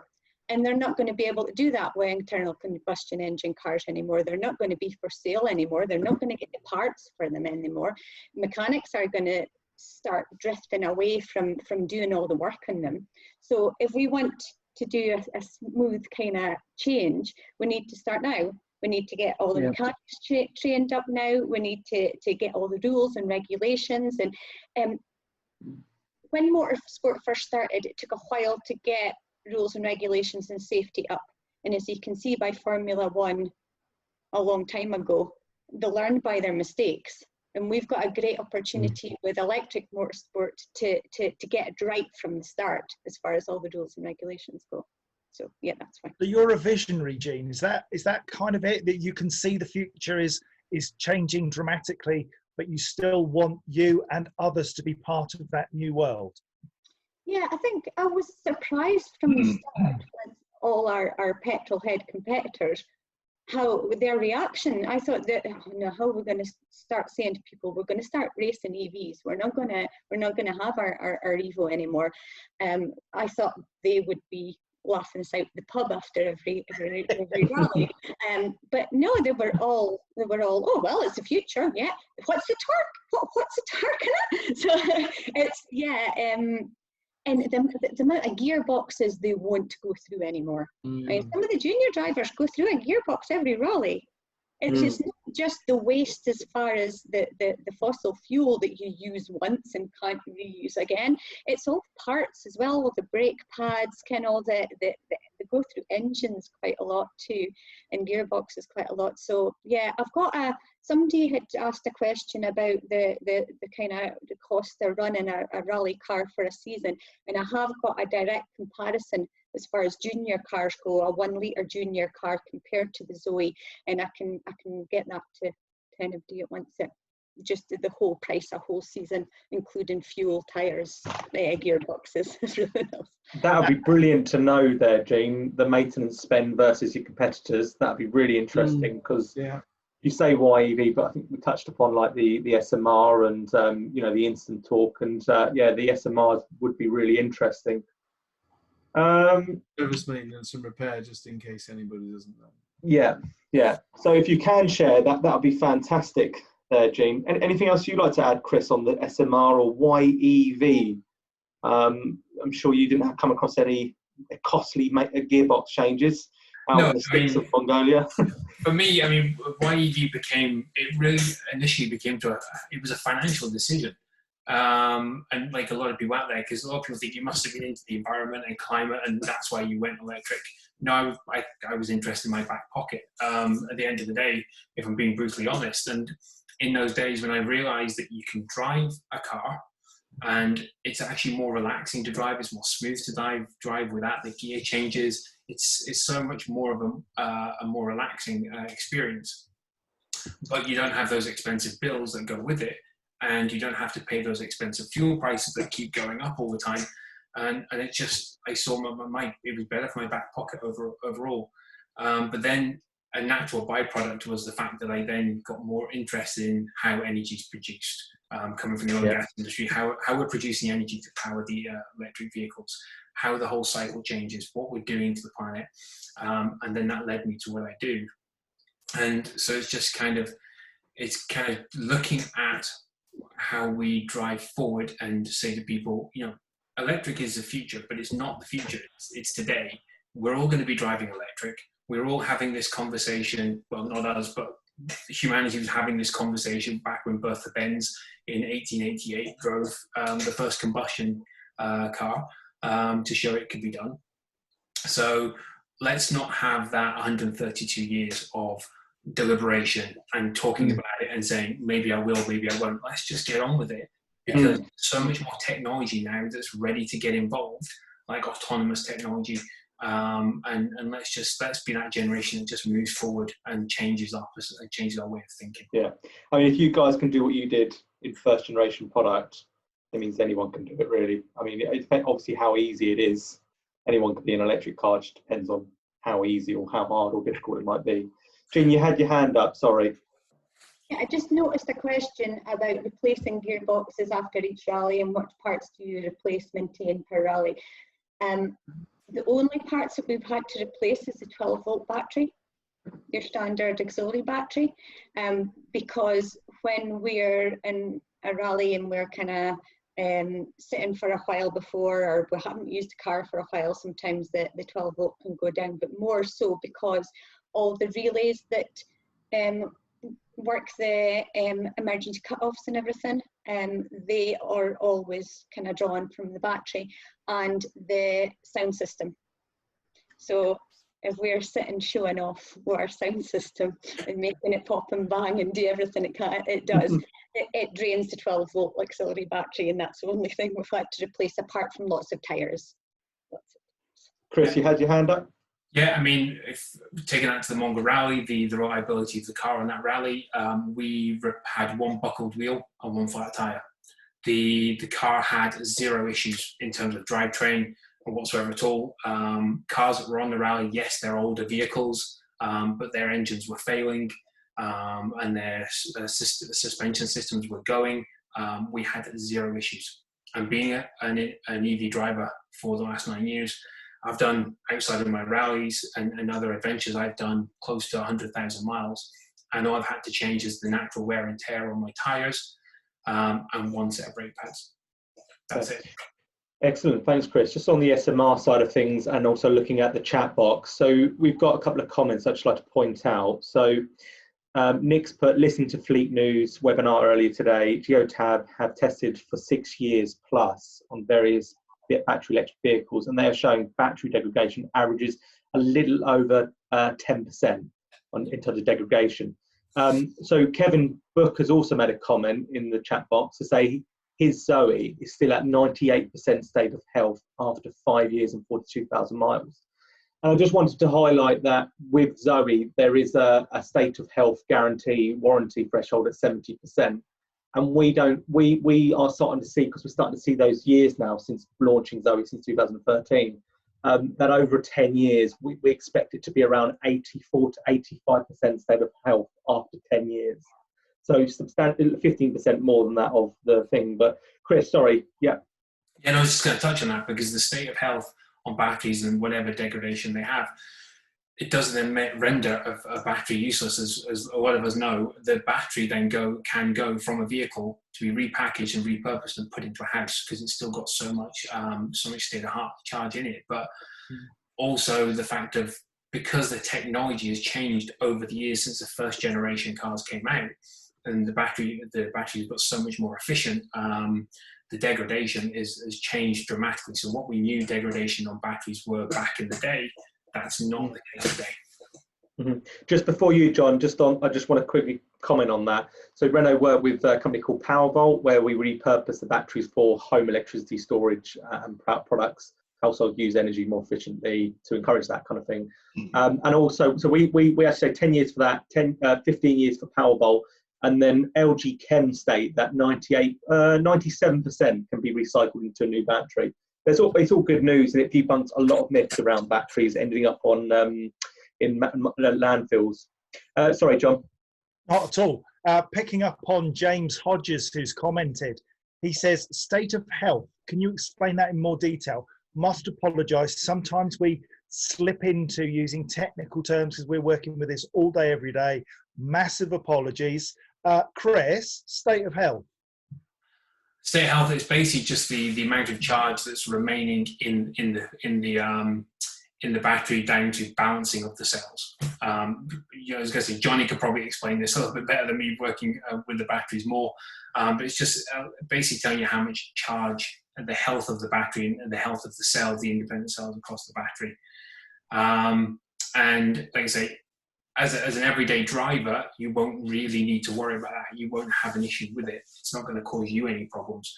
But so, that's basically what it means. Over the period of the life of the battery, is what you're saying that you lose some of the capacity to accept a charge within the battery? Yes. And so rather than having 100% efficiency in the battery when you get it new, it may go down to 98%, 97%, which means you have less charge and can do slightly less miles. Yes. Yeah. So could I elaborate on that? Sorry. As I said to you, the 70% is the warranty threshold, and we say 84% state of health after about 10 years. So 16% drop is about the right sort of level. So on a vehicle today, with some quick maths, so the new Zoe, 250 miles, after about 10 years, you're looking at 200 miles. Drop in range in terms of this direct relation to state of health. Sorry, John. And that's not the end of the world in that when it comes to servicing an electric vehicle, there is a misconception that you have to take out 8 or 10 grand's worth of batteries and put them onto second life and then replace every single cell. And the reality is that if you drop down in efficiency, Renault, any manufacturer, is able to go into their management software, identify the cells that are not performing effectively, and replace them at a relatively reasonable cost. Is that right? That's kind of right, yeah. So one of the main reasons why we had battery lease as the only way you could purchase one of our EVs back in the day, just to reiterate, we don't have that as an option anymore, was so we could have the batteries come back into circulation. So we're able to do that, repackage it as a home storage. It was another reason as to we were one of the first to market with EVs, so people wanted that kind of peace of mind as well. But that's exactly it, really, in a nutshell. But one thing I do want to just say, don't make the relation to your batteries in your electric cars as the same as your phones, because after a year, you know, I've just had a quick look on my phone, my work phone and my personal phone, and it's already past 84% after a year. It's not the same as the car, because the car doesn't operate at such a higher temperature.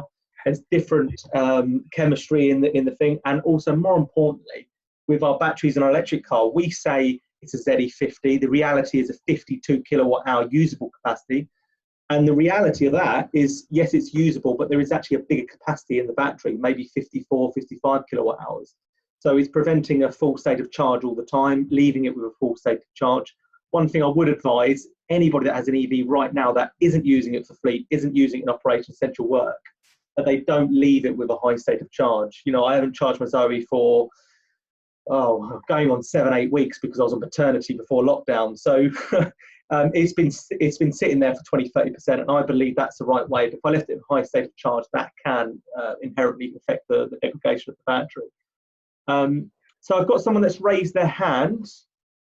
Just going to have a quick look. Oh, have they gone? And in the air like you just don't care. No. I'm just going to touch. Rachel Shipman asked if there's any offers on Zoe's for people, for members of the EV Cafe, and I was just going to say to Rachel, yes, there is. You get John for a week in your car as your car radio. Sales of Zoe have just gone through the floor. Through the roof, pal, through the roof. You're going to be a busy man, John. You're going to be a busy man. James Hodges has come back, actually, and he said, is there anything that will accelerate the degradation of battery life? So I suspect that's hinting at maybe rapid charging. What's the feeling? So we again, the Renault Nissan Alliance has quite a lot of experience in this, and there are examples where we've got Zoes and we've got Leafs that have been used as taxis, and they have been rapid charged most of the time. The feedback that we're getting back from the state of health and such, it really hasn't made that much of an impact, and they all still remain at the right state of charge for the age and the mileage of the battery. I saw a comment, someone had put that you noticed the degradation at 100,000 miles. There was one particular Zoe that comes to mind that we were able to pull the state of health from, and it had done equivalent to 130,000 miles, but it was in France, and that lost 6% of its state of health. So that's quite considerable. I mean, even Kevin from Brecon Beacons has said he's lost 2% in 42,000 miles, and was it 5 years? So they're quite impressive. And I think the only thing that's kind of proven, I think, in terms of degradation, where you don't buy a car for it to just sit around, is leaving the vehicle for long periods of time with a high state of charge. When you rapid charge it, as long as it's got battery thermal management, which Zoe does have active thermal management used from the air conditioning system, then it keeps it at that right temperature. As soon as the battery starts getting hot from rapid charging, where some vehicles don't have that management system in, that can also cause degradation as well. So those are the kind of obvious things that you can help. Otherwise, your day-to-day charge, I always say, just treat it as a top-up vehicle. You don't necessarily have to worry about topping up to 80% or keep topping up, because the battery management system sorts that out in terms of usable capacity versus actual capacity. Hopefully that makes sense. Gene had a point. Yeah, sorry, Gene. I was too busy wrapped up in my conversation there. You're speaking about rapid charging, whereas our experience has always kind of been rapid discharging, as far as just taking it out and absolutely hanging it. And we last time we took it to DSG for a service, and they plugged it in, and the state of health was still 100% after all the use that had been taken. It's not done a lot of miles, but it's been blasted hard miles. We do leave the 12 volt when we're not using it on a maintenance charger, and Right. we do leave it sitting at 80% of the traction battery charge when it's not being used. Yeah.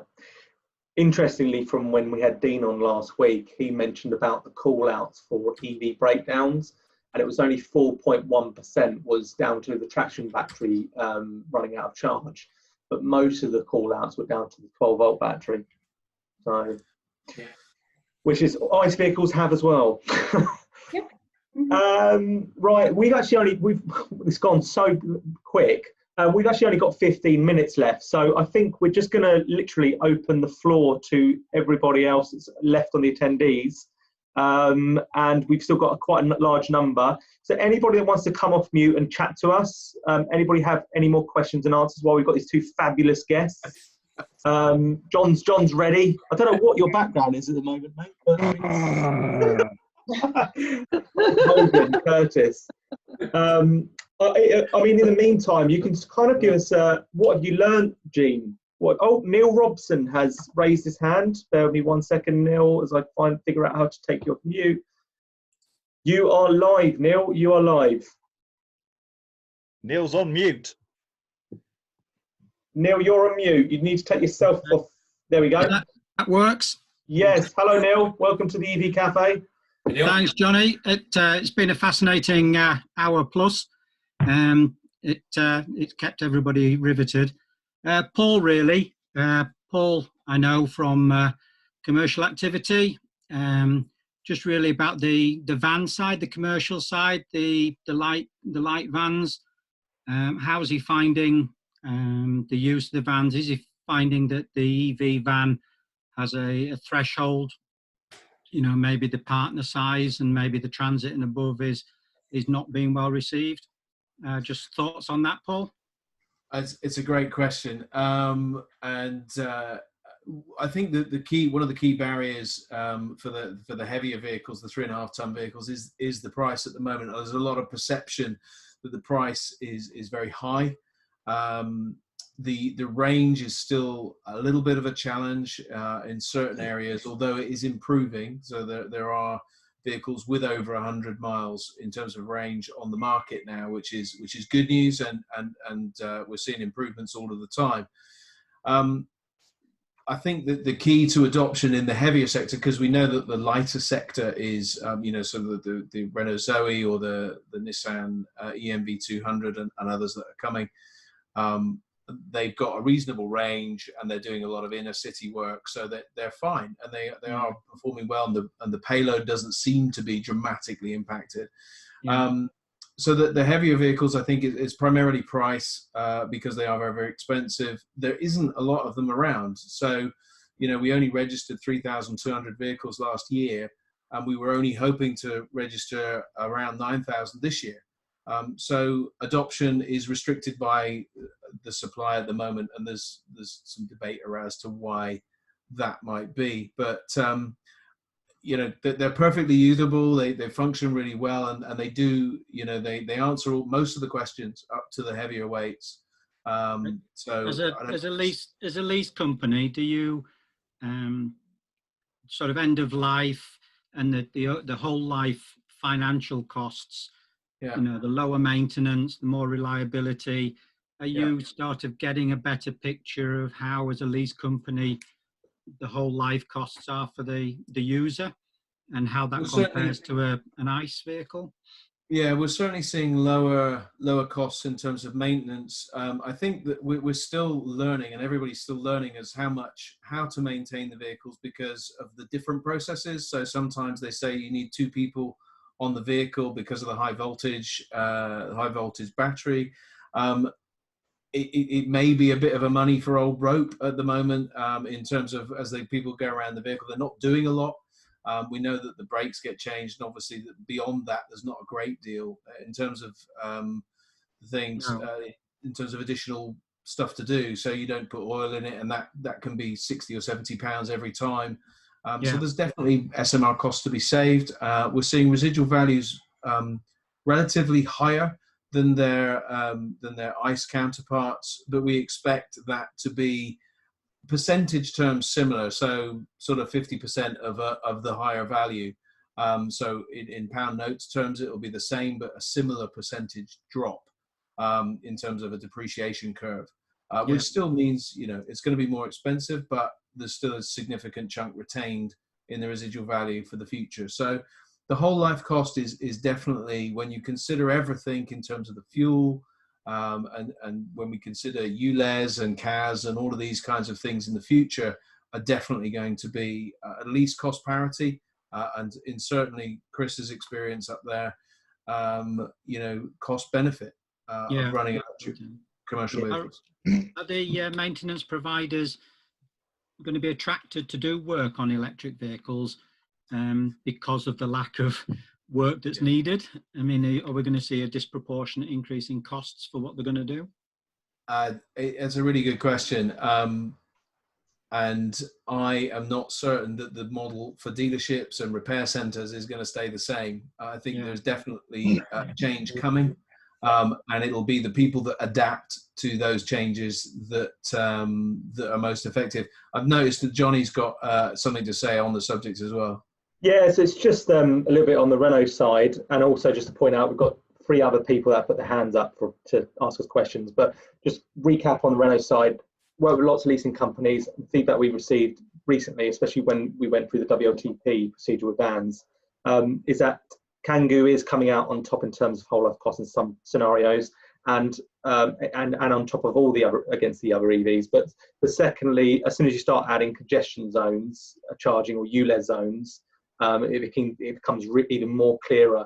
And the third thing is, I know we talk about availability and stuff like that. I can't say about choice, but you know, Master's there for inner cities, urban environments, and last mile deliveries and stuff like that. And that remit is the best vehicle for it, and everything else. But horses for courses. But one thing I will say is, once we're out of this lockdown and the factory's fully up and running again, which hopefully in the next 2 weeks we can say it is, we'll go back to an 8-week lead time on our LCVs, Renault LCVs. Sorry, Matt, if you want to add something quickly. Really quickly. Neil, I know that me and Johnny can only really talk to you about Renault product, but if you'd like us to do you a direct comparison between a Kangoo diesel and a Kangoo EV, please give us a shout at the end or afterwards with how many miles a year and how many years you normally hire a vehicle for, and we'll run you a direct SMR fuel leasing cost comparison for you with pleasure. Thanks, Matt. Appreciate that.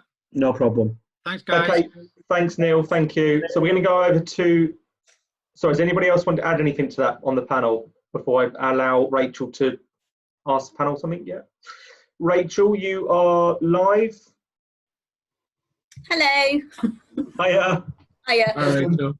Hi, Rachel. Thank you for letting me join in today. It's been really, really interesting. I've just a thought that I've got and that's been running through my head through the whole conversation.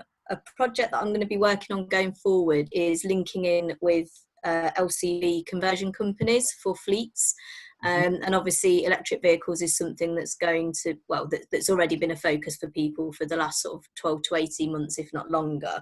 I'm an insurance broker, so from that point of view, the reason I want to work with LCV companies is from a health and safety aspect, and lone workers in particular, sort of advising them and having discussions jointly with their customers about risks that face lone workers. Traditionally, it's been slip and trips and that kind of thing, so making sure their installations are properly crash tested, making sure they've got everything set out properly. But when it comes to electric vehicles, I'm conscious that you get engineers out on the road, even though they're not mechanics, if something goes wrong with their vehicle, they will try and fix it themselves, or they're tempted to try and do that. Where can I learn more about things that I need to be advising them on, either not to do, what to do, how to do it, that kind of thing? Because obviously I need to be able to give that information as part of the discussion. Dean, you had your hand up there. Yeah, Health and Safety Executive have got guidance out on electric and hybrid vehicles.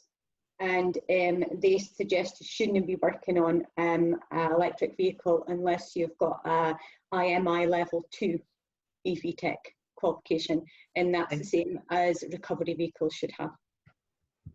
Okay, lovely. I was going to be taking a course actually that's done by the University College London, I think it is.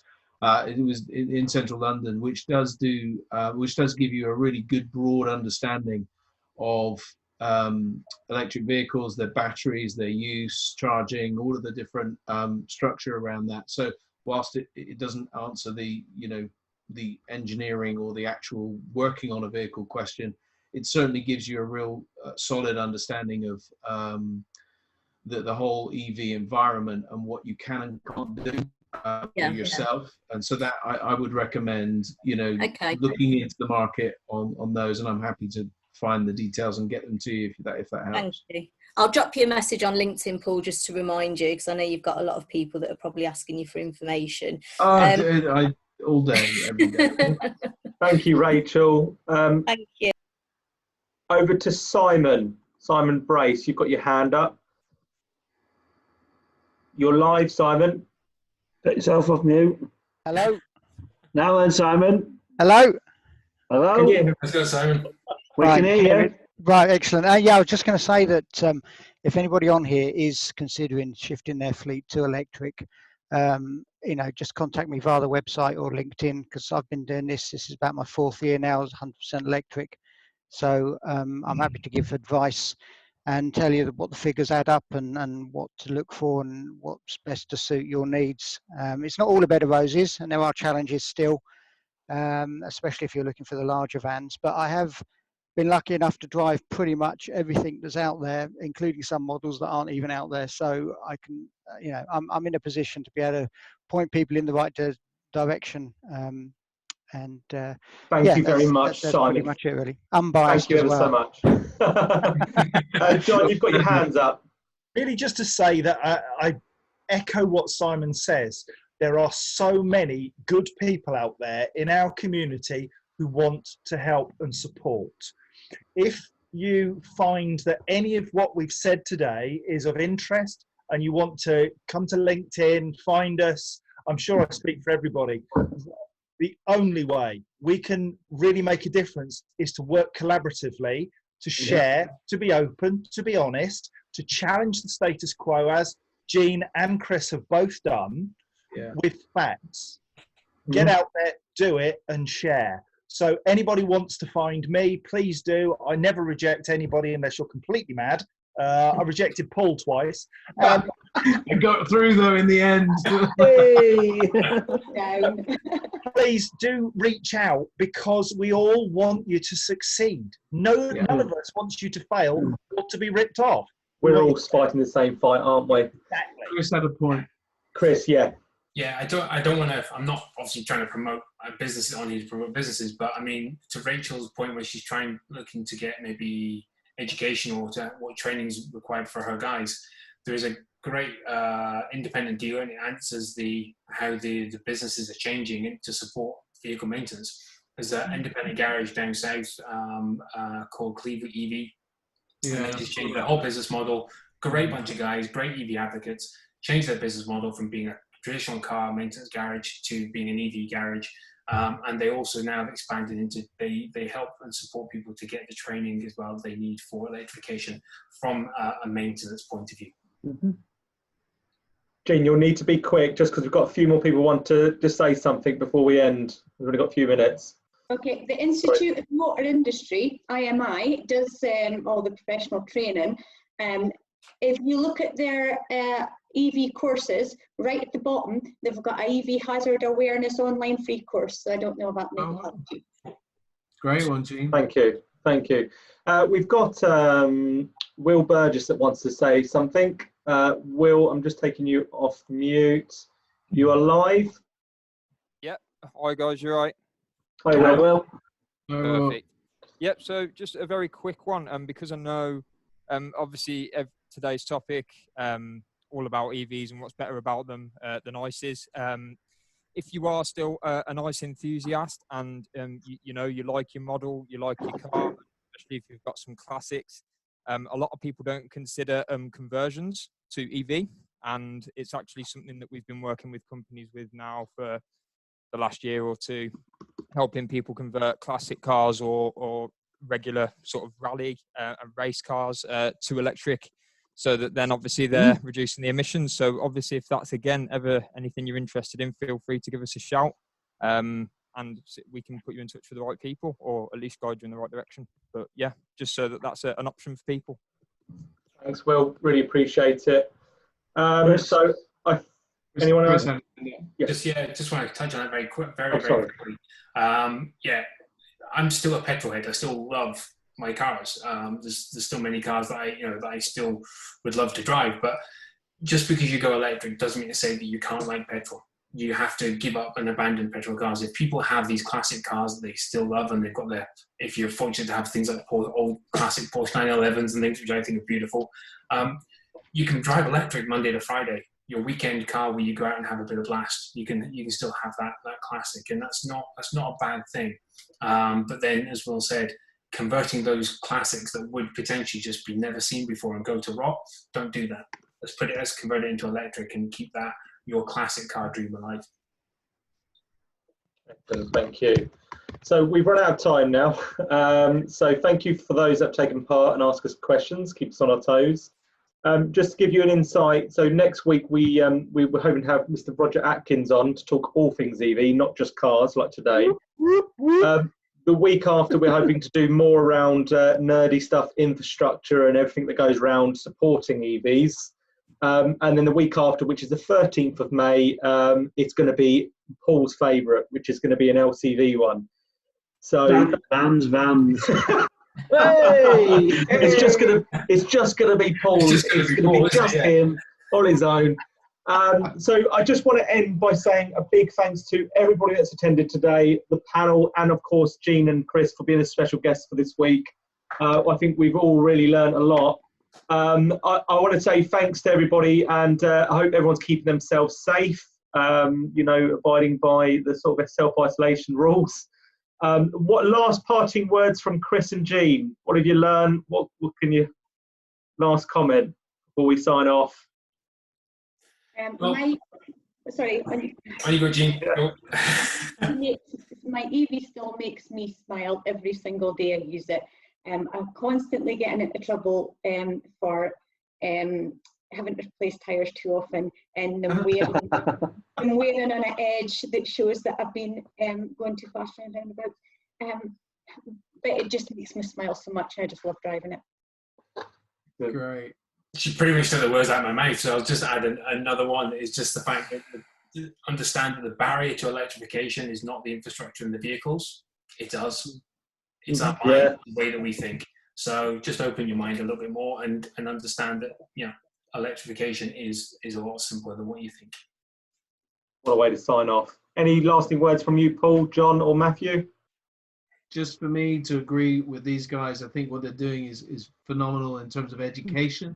And somebody mentioned it in the comments, I think, Scott, that education is really the key to making this a reality for us. And I want to thank Chris and Jean for really putting it out there and doing the hard yards in the early pioneering stages of EV. Round of applause. To educate us. So thank you, guys. Yeah, just to echo what Paul's saying, Chris, Jean, if you guys can do what you've done in EVs, then there's absolutely no way that the normal, us normal people can't use them on our daily basis. So thanks for doing what you're doing, and thanks for coming on today and helping educate people. It's really appreciated. Thank you for having us. Thank you. It's been a pleasure. Mr. Curtis, anything last from you? Yeah. You always have to have the last word. Bless you to Renault, because otherwise you would be unemployed. Seriously, I think Renault UK are at the forefront of bringing people together, providing, and you did right from the get-go, providing a range of vehicles that can meet people's needs. You're real world, you're honest, you're upfront. We know it's not the answer for everyone, and we're prepared to hear that. But without this platform, getting messages out there is a little bit more challenging. So keep up the good work. Don't stop when we get out of lockdown. This needs to keep going, because there are people who actually really enjoy seeing you. Thank you. Thank you, John. Not you, Johnny. That field needs a license, mate. Chris, if you fancy coming down to the real south coast, I know you're in Aberdeen, and there's a charge point on my driveway ready for you, all right? You might just be at 3 o'clock in the morning. Lovely. Thank you all. Thanks, everyone. Cheers. Take care, guys. Great work.